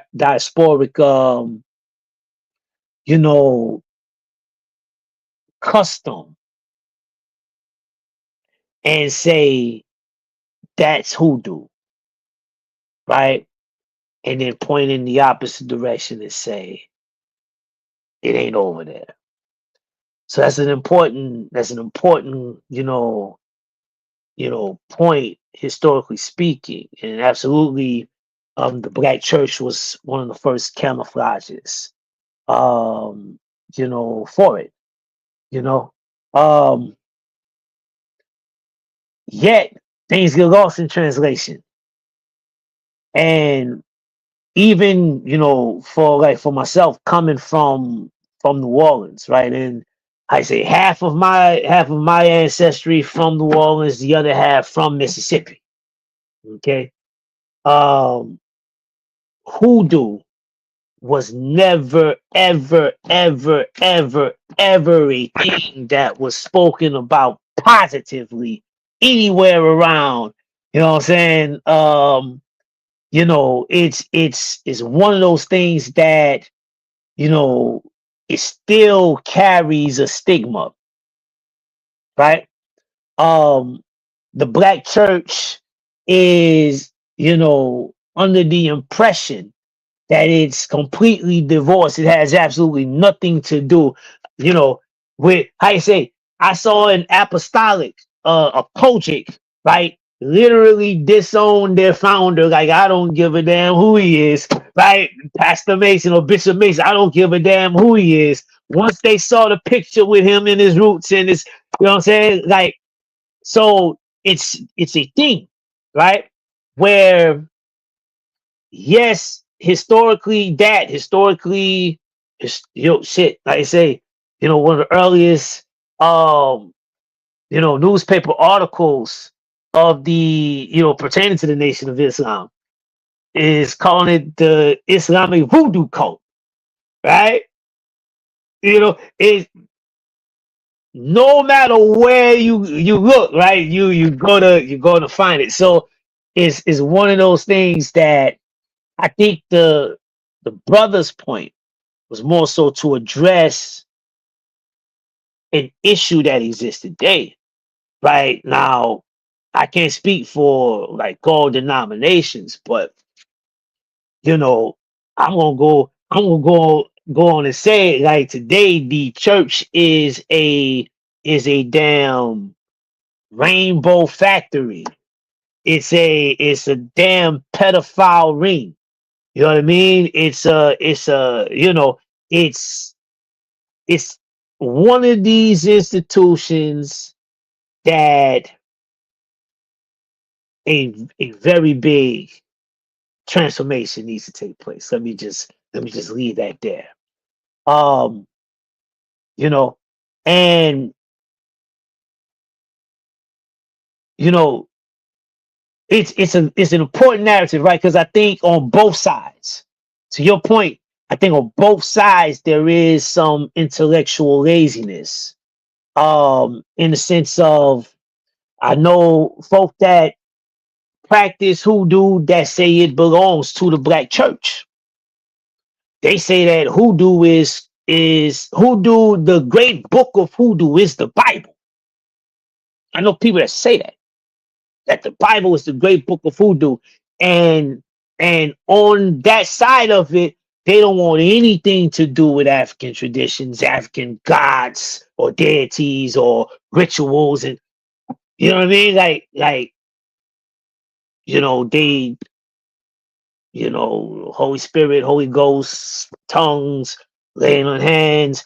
You know what I'm saying? This and the third, blah, blah, blah. And yo, don't hear nothing about no Loa, nothing about no Orisha, nothing about no Neteru, nothing about none of that, right? So it's, but then you got, on the other hand,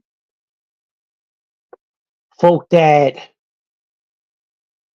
think that when they look at, right, they look at the church, like you say, they look at the church today and they don't know that history, right? But I can say the same thing. They look at the lives today, but they don't know that history. They look at what I'm saying? They look at all of these institutions that early on, if you were to look at it, you know, someone that's learned will say, "Oh, of course, it's right there." Like y'all don't see this, woo, woo, woo. But today it's a things get lost, right? Things get lost in translation over time, and so I think it's an important nuanced conversation. I think the brother meant to kind of shock folk with it. And I'm like I say, I think it's a needed shock. Um Shit, let's have some clean glass, dirty glass. Maybe both glasses are dirty. Maybe both glasses are clean, but let's have you know what I'm saying? Let's have some some A and B, a dialectic that exists that we can actually um you know really start to ask them questions, or it just spark the curiosity, right? I don't believe in um proselytization as far as like religion and all of that goes. But I'm for the conversation. You know, Yeah, it makes sense. And so, you know, I think a discussion behind closed doors with him would yield, and Michael Beagle would yield something different than sitting down in front of these cameras with some of these folks. Mm. I think it would be different. So Yeah. I think that's something else to discuss, more in depth after everybody sees the film when we start to look at that. Um, was there anything else you wanted me to touch on, Sue? Is there anything? Did you have any questions for me per se?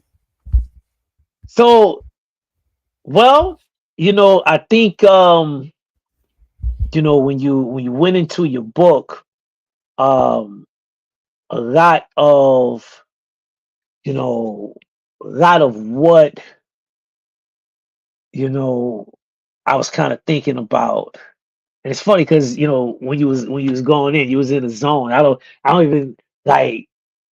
There are things that I said today in class that you literally came back and said while you was just going in. I was like even the point of the ancestors, like ambiguous the, right. I said that today, and it's about it. Like we always say, the ancestors, like we the only ones with them, right? So that was. I was like, yeah, that's bananas. Um, how that came back around like that. You made some very very important points. So I guess the only question, right, that I would have, right, is as it pertains, because you had a like action steps, right, for um black creatives, for content creators, and what I'm saying. So how what would you advise, right, for African creatives, right, that are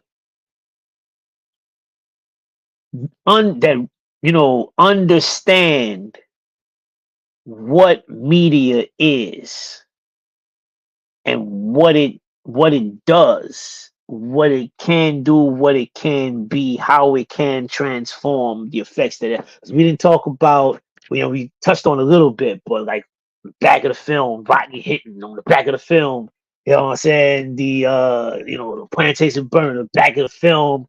We had a couple of folk kind of getting their get back, like on the back of this film, and just understanding, like even is deep because with the plantation burning down, for instance, the conversation, if you just look under the posts about them, and they're talking, you got these wazies under there that are up in arms. Oh my God, 5 years of slave labor, 153 years of beauty gone, and they don't, I say, and mad at black folk for celebrating, saying that, oh, we hate white people. Right. This is so that's the narrative, right? That's the shit that they're kicking. And it's fascinating just to kind of see all this shit kind of unraveling, and like the stage is set, and I thought the film was very, very, very timely with all the conversations. Like I said, we dig into like the nuance, the different, because there's several dialogues that's going on in there. But I think, what would you advise? That's my question for folk that are serious, that understand what this is and what it can do. What would you advise as far as getting into a place and space where they can tell these stories unapologetically, even if they don't have like necessarily like the footing or the big budget or whatever the case may be. Like, you said something the past few times that we spoke. You you're on a mission to tell, was it, million black stories? Yes, sir. Yes, sir. You know, and everybody's story, everybody's voice, needs to be heard, needs to be told, right? What would you advise for them, and on that, and I don't know, maybe this might even be a part of the answer, so forgive me if it is, right? How serious? Because I think that was what I was really getting from your book, right? And the dialogue around the film.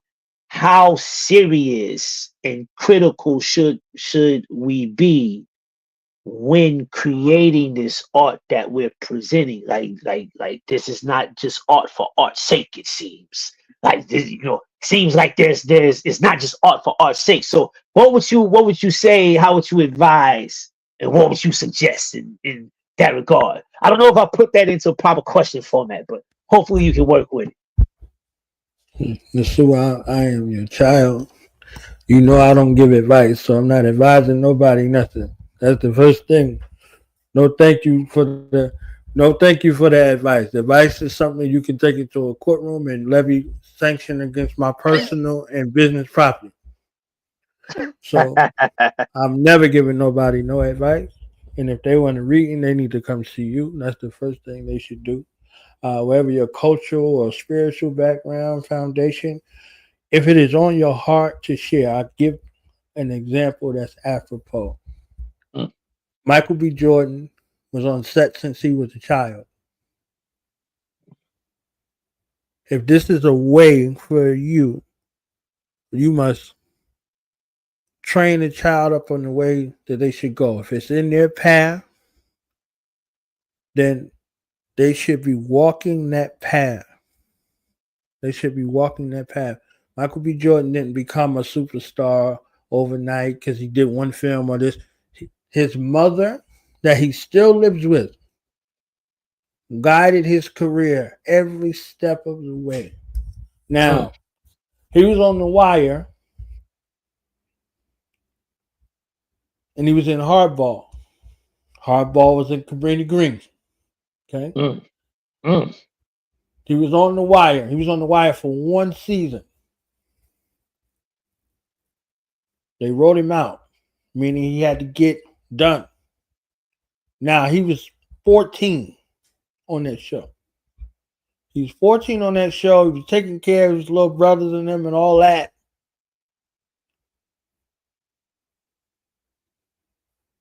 Somebody gets done in based off of his information. He saw something and he said something, and it messed with his mind. Messed with his mind on the show and messed with his mind as a kid. Like playing the role of Chidaka, he said, messed with his mind. So, understanding that art is not just art, like Nasu said, it's not just haphazard. You're not just watching a television show. You're not just watching a film. You're not just reading a book. You're not just listening to music. You're not. If you have the power to create, which we all do, be mindful of what you create. When you start there, when you figure out what you want, after you went through your cultural nuances and say, okay, this is it, this is green light, there are action steps, there are processes. This budget thing is not a hindrance. Y'all don't pay nobody to go live except your phone bill. You wire, whatever your phone bill is. Mm-hmm. You can go live and do all of this stuff. So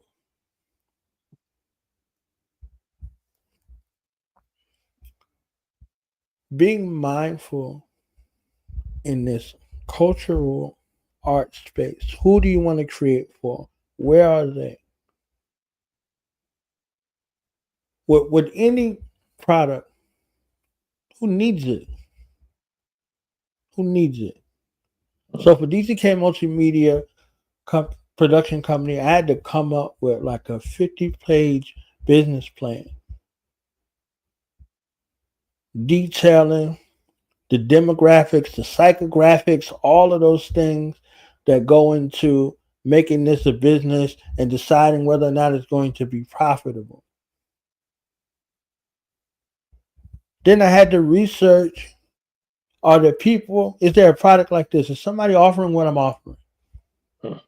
What are their strengths and weaknesses? What are my strengths and weaknesses? What are my barriers to entry? All of those things that are there that is showing you, not just from a cultural perspective, but a practical perspective, how are you selling this product as an entrepreneur?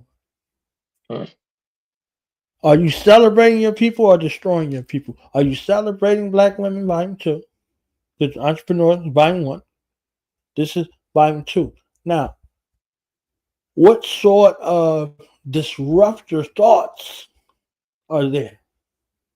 Volume 3 and volume 4. Revolutionary thoughts, revolutionary thought leaders, those warrior minds, those strategic leaders. How is this something that's going to be a disruption, going to be beneficial for your people long term, sustainable? Volume 5. Science, technology, engineering, art, agriculture, mathematics. How do you sustain what you build? You have this determined idea. Is it honorable or dishonorable? Is it a disruptor or another conformist tool? How do you plan to sustain it? This is your story, okay? This is your story. If you don't tell your story, when you check out, somebody's going to tell it for you. They're going to tell you that ain't where it wasn't. That be where it wasn't. If you don't share your story, I promise you, I promise you, our people have grown a complex of self degradation that looks like self gratification. It's self degradation. You call yourself the worst thing in existence, expect the best thing out of you. Mm. You refer to yourself in the most degradative way and clown, berate, and dishonor anybody who's on the opposite side of that. Somebody standing up righteously and living color already took care of that. So we didn't have to go to nobody else to be degraded. We could just go to one of the most prominent families. We didn't have to deal with the perversion of the identity in Christ, and living color took care of that already. They had men with families playing homosexual men on film, men on film. There's folks still saying hated it to this day. Damn. We don't need any more of those. Yeah. Our enemies have those bases covered. We have to look at a product that we need, that's in demand. So the gifts and the talents, again, a multitude of ways to tell your story. How do you tell your story well? What are your talents or your gifts? What is something that you can do 8 hours out of the day and don't consider it work? So now the coalition gets put together to learn the skills, enhance those skills, and we invest in those skills. So we get all the interviewers together who possess that skill. We teach them a master class. We get them a certificate. We celebrate them, and we prepare them with the roadmap to be the correspondents. We got the people who film. They taking film all day long, all day, every day. That's what they doing. We get them a master class certificate, we graduate, we celebrate them, and we equip them with the tools that's necessary to be able to get the most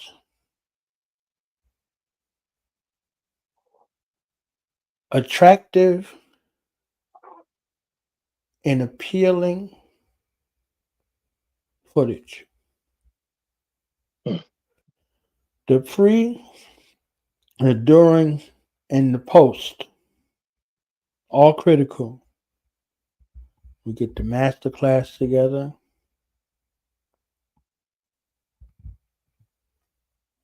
We graduate them, certificate, celebrate them, and we put them all together. You have a production team.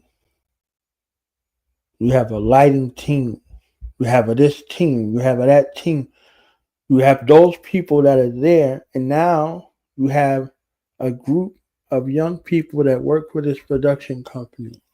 I just was watching Killer Pre-Show, and he had Alonzo Bowden on, a comedian, and he went to aviation high school,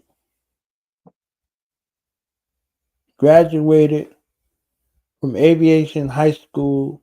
He got a job out of high school at Lockheed Martin, out of high school in this suit, not college. Him and most of his graduating class over there working on Lockheed Martin, and they built a stealth bomber. High school kids. He was in the aerospace industry for about 15 years or so before he got into comedy. Wow. So you wouldn't know a guy up there telling jokes has the aerospace background. Yeah. So again, when we look at our story, there's so many facets to the story. The subjects are easy to find. The people with the technical expertise. Where's our class of directors and all of the things in the positions that are necessary to be able to tell a good story from a technical vantage point? The same for our production, the same for our videos, the same for all of those things, the same for all of those aspects. We need this becomes a part of their story. So when we sit down to correspondents and the interviewers, they tell us our story, their story. We celebrate their story. The same for all of these other facets. So not only do they go and get the stories, they share their stories and their experiences, and we document them all. So now we have young people that see value in themselves, one, and value in the talents and gifts that they possess. So our own guilds, our own trade school, our own this, that, and then we bring them to be recognized amongst us. That little Chinese girl was running two businesses.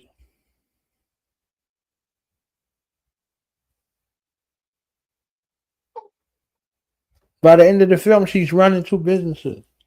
Who you think she's gonna hire?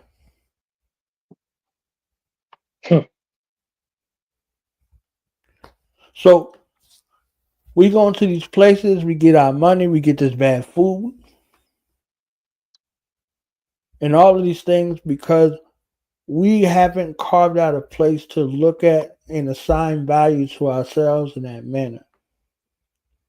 The younger, the better. If this is what your family is going to be known for, then you have to build that up in that way. And that's a part of your family story. That's a part of your family story. That's a part of your family's legacy. So just to recap, you go through your cultural protocols.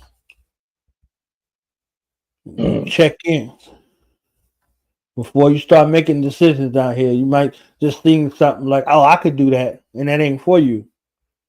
So you inherit the hell that go along with trying to figure out, 2 or 3 years that went by, you figured out that ain't for you. You was lusting after something that ain't have nothing to do with you. So Yes, sir. instead of checking in and then doing that assessment, because I promise you, regardless of the work, if it's for you, it comes to you with some ease. It don't come to you like you ain't trying to fight to do it and trying to force it the whole entire time. I've been at this for a decade or more in this sort of capacity. It ain't been easy, but it's been worth it. Trying to tell. I don't try to do it. I don't try to do it. I did a whole bunch of things in life. So you know more than most, okay? What that is. But this and that are the easiest two things I ever did in life. Yes, sir. So Yes, sir. yeah, so me looking at it from an analysis space, looking at young creatives that have an inclination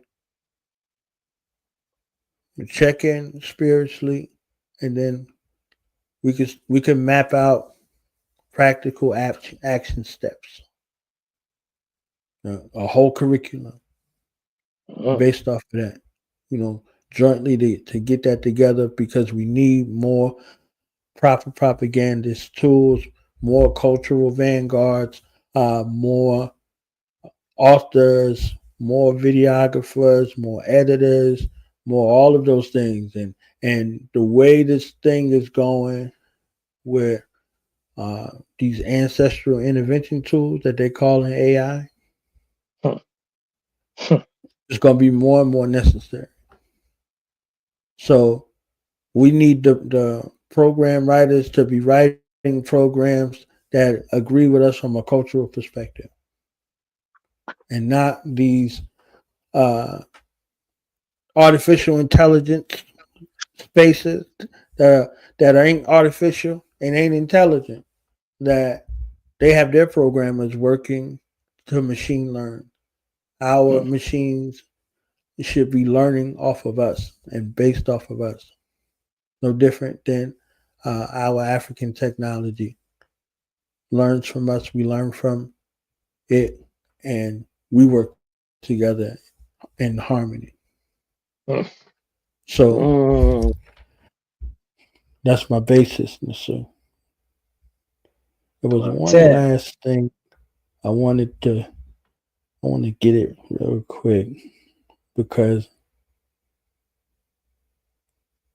um, they was talking about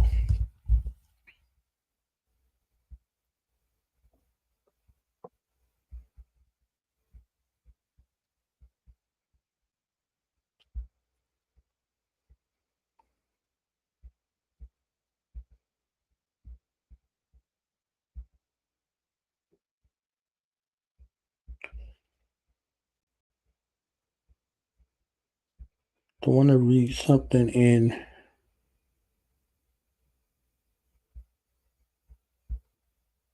the book of First Samuel 28.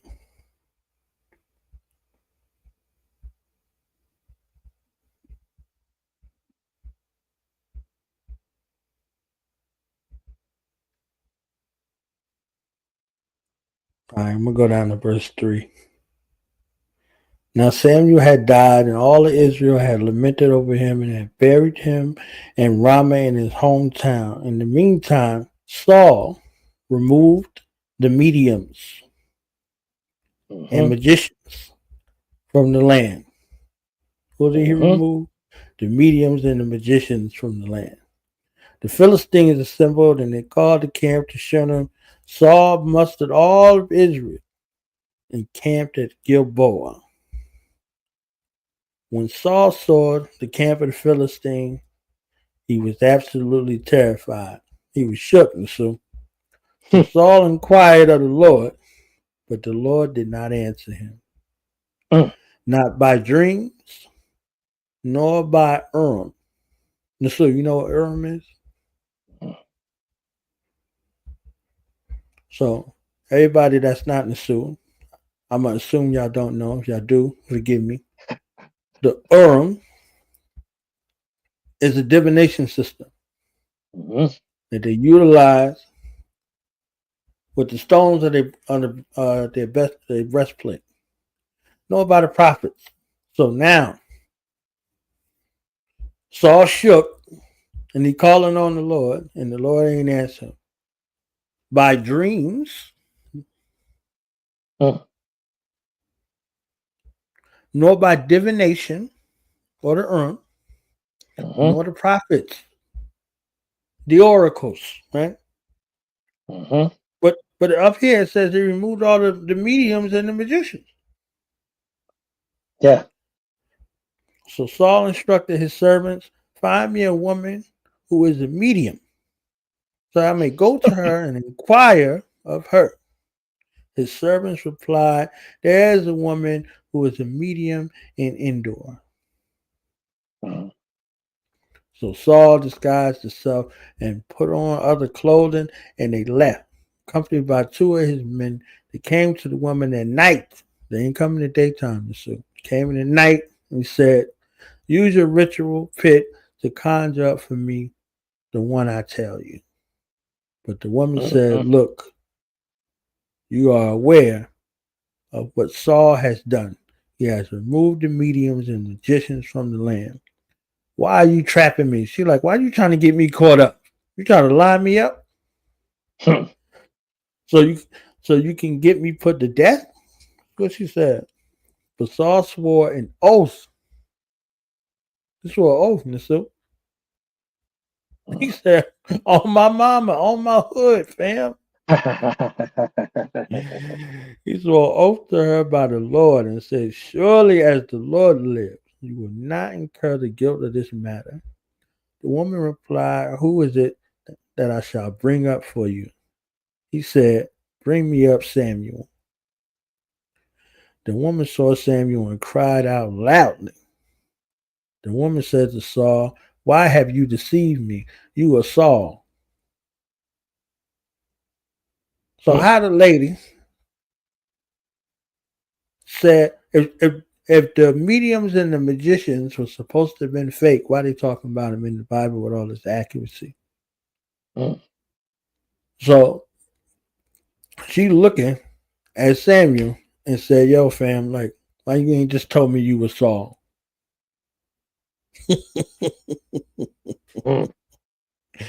The king said to her, don't be afraid, but what have you seen? The woman replied to Saul, I see a divine being coming up from the ground. He said to her, what about his appearance? She said, an old man is coming up. He's wrapped in a robe. And Saul realized it was Samuel, and he bowed his face before the ground and kneeled. What he did, Nasa? Samuel said to Saul, why have you disturbed me by bringing me up?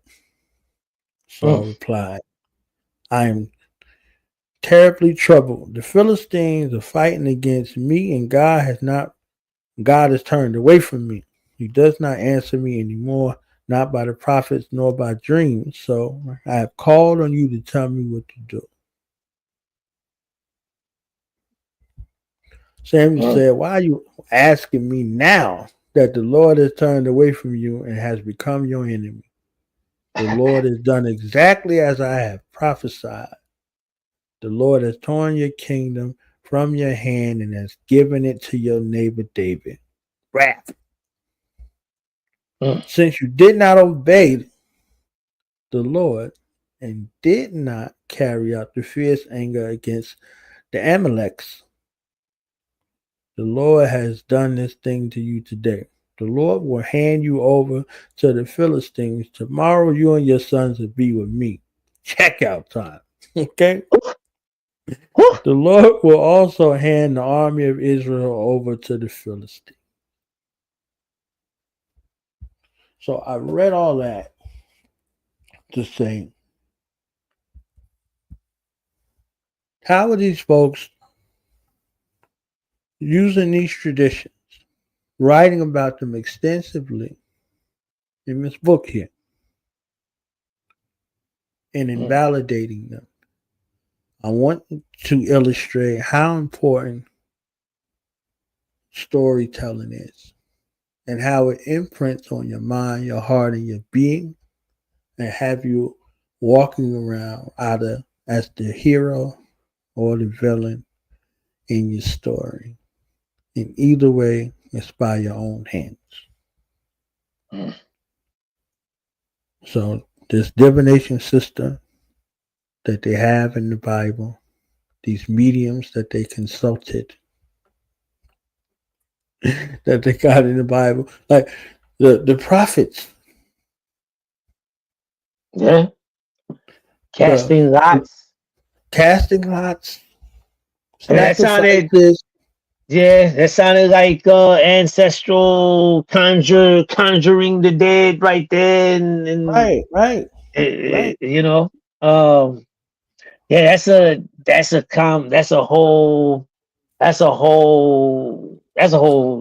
near like a whole podcast in and of itself. So I just Um, wanted to throw that out there a little bit. You know, understand what I'm saying in regards to storytelling and folks.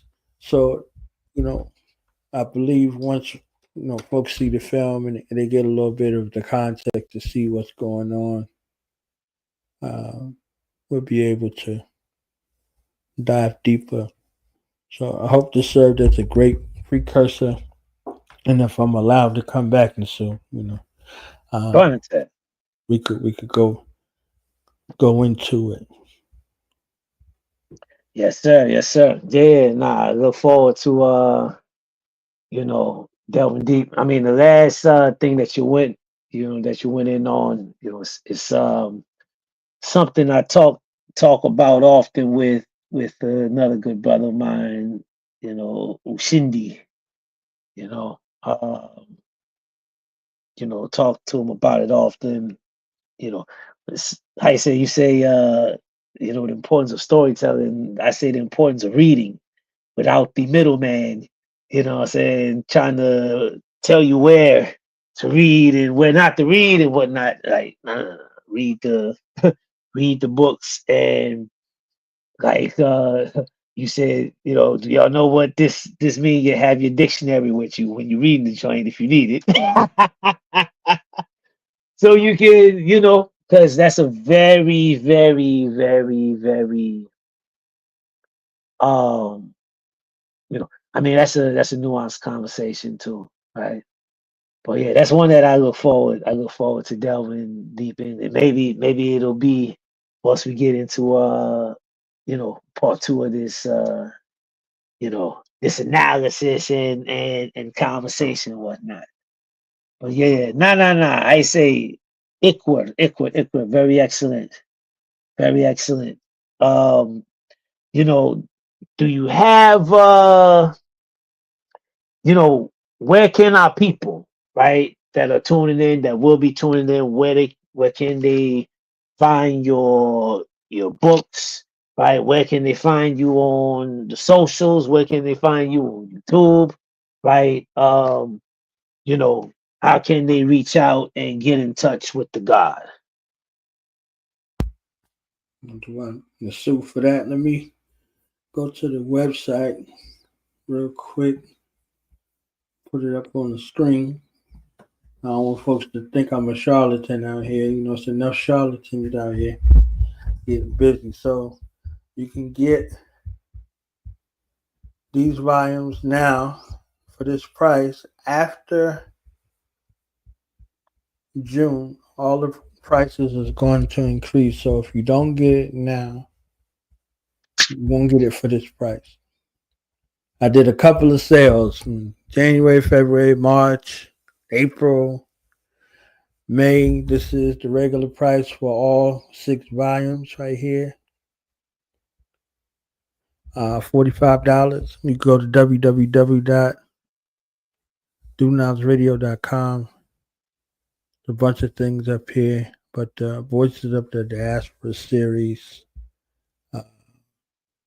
is here, volumes 1 through 6 individually, and then volume the bundle, the ebook bundle, you can get for $45. So if y'all got it for a lower price, y'all were fortunate. Mm. After June, going into our 10-year anniversary, all of the prices will be increased. What they say, yesterday's price is not today's price. Took it right out of my mind. Yeah, you took it right out of my mind. Yesterday's price, not today's price. Yeah, so we'll Yes, be sir. adding in volume 7, 8, 9, and 10. Willfully by Black August. All of those will be done. So as we celebrate and commemorate 10 years of Do the Knowledge Radio, 4,000 episodes, uh, we'll have all 10 volumes for sale, and also our new merchandise line. Yeah, so a lot of things are happening, a lot of things to be celebrated and commemorated. So again, we're still on this path to create this visual tale 1 million episodes from around the globe. So voices of the diaspora. And I do mean around the globe. I don't want y'all to think like I'm saying around the globe and I'm just talking about Compton. I'm talking about Wakanda too, not just where Compton. All right. Any place where black people are, we will be there telling the story.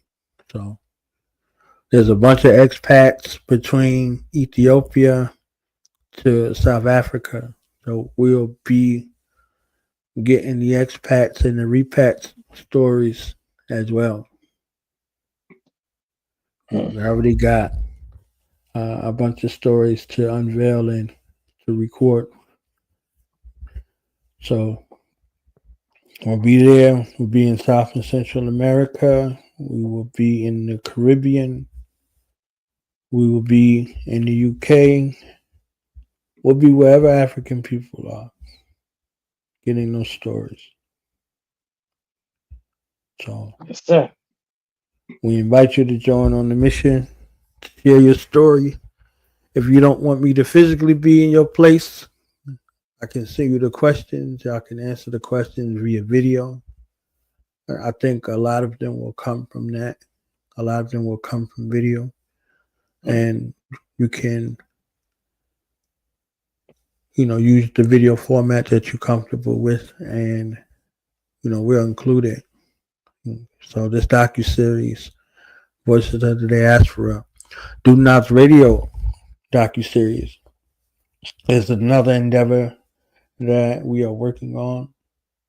And of course, one of our greatest contributors to Do Knowledge Radio and to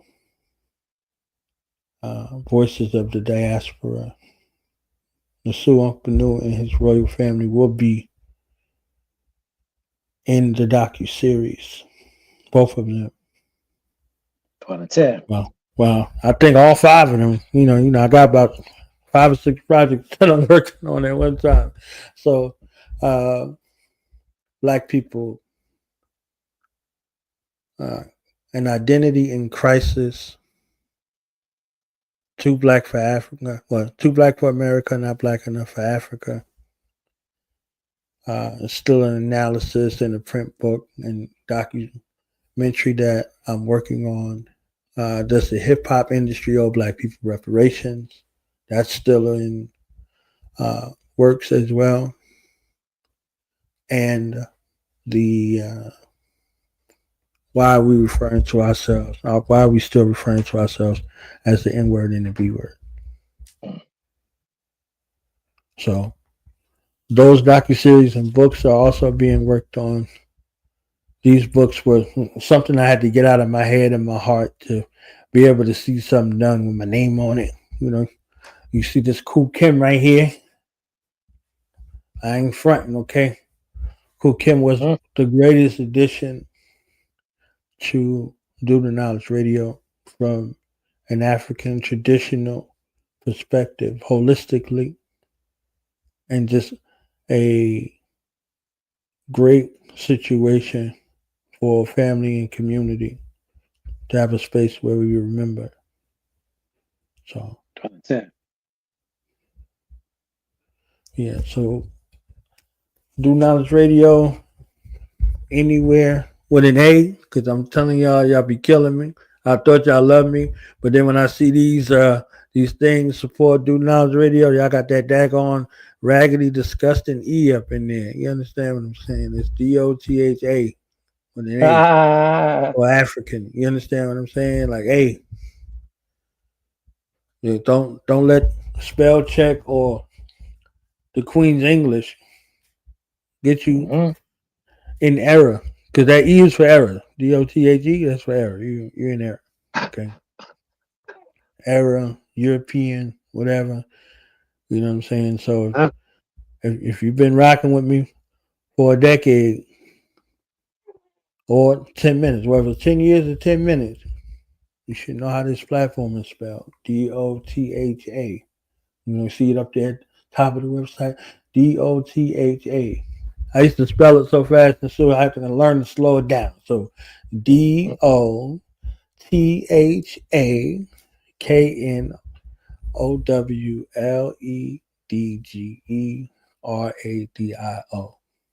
Mm. So y'all can type that in on YouTube, type it in on Instagram, type it in on wherever. DoNotRadio@gmail.com. Either way it goes, it's available. And you can get this via PayPal or via Cash App. PayPal, you can get it PayPal.me/Do the Knowledge Radio or Cash App $Knowledge Born Alive. If you send it on Cash App, uh, put your email address and I'll send it to you directly. So I want to thank you, Nasu, for coming outside. You know what I'm saying? You don't just be coming outside. You used to be outside all the time. You understand what I'm saying? So Yes, sir. I'll Yes, be sir. glad. Yes, sir. I'll be glad when you be back out. Okay, so honest to you, honest to Queen Mother, honest to your royal family. Honest to you, honored to be, you know, in here in the presence and sharing with with the family. This is like I said, it's always an honor and a privilege to delve into that vast and think you're one of the few that I think your mind works.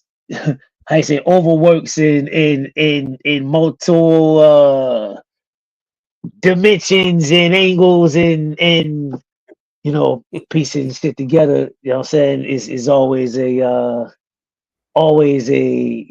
fascinating and great experience, right? So I appreciate you, brother. For blessing the platform. Yeah, I look forward to coming back. Once everybody, finishes the Yeah, watches the film. Yeah, once everybody watches the I film. know somebody. Know somebody. Y'all, look, stop playing, okay? I know how y'all be Yeah, watching that other stuff. I know how y'all be watching it. Okay, yeah, yeah, yeah, y'all, yeah, y'all yeah, got them in circulation out here. All right, so stop playing. Take a few minutes uh, to watch something. If you can have the theater experience, go catch the matinee or something. The IMAX did something phenomenal with film, with mm, that 70 millimeter type of situation. You see what I'm saying? If we don't embrace ours and put our arms around ours, they'll say F us and they're being addressed working for our enemies. yeah, It's yeah, plain and simple. And yeah, that's in every aspect, not whether it's a physical dress or morality dress, whatever it is, they're gonna go where they get to pick poor Robin clean, pick poor Robin clean. They'll be out there on that rocky road to Dublin. yeah. Jill, Jill, Well, Jill, I said, Jill. where is my grenades and cyanide at? I was like, what is this? 1, 2, 3, 4, 5. I was like, oh man, I saved that. But yeah, it was yeah, we have to support our propagandists before they become propagandists for our enemies. And all it takes is a little sleight of hand. Okay, two pieces of gold, Mm, not 30 pieces of silver. 2 pieces of gold, fool's gold. mm. Yes, sir. I save it, Mister. I save it.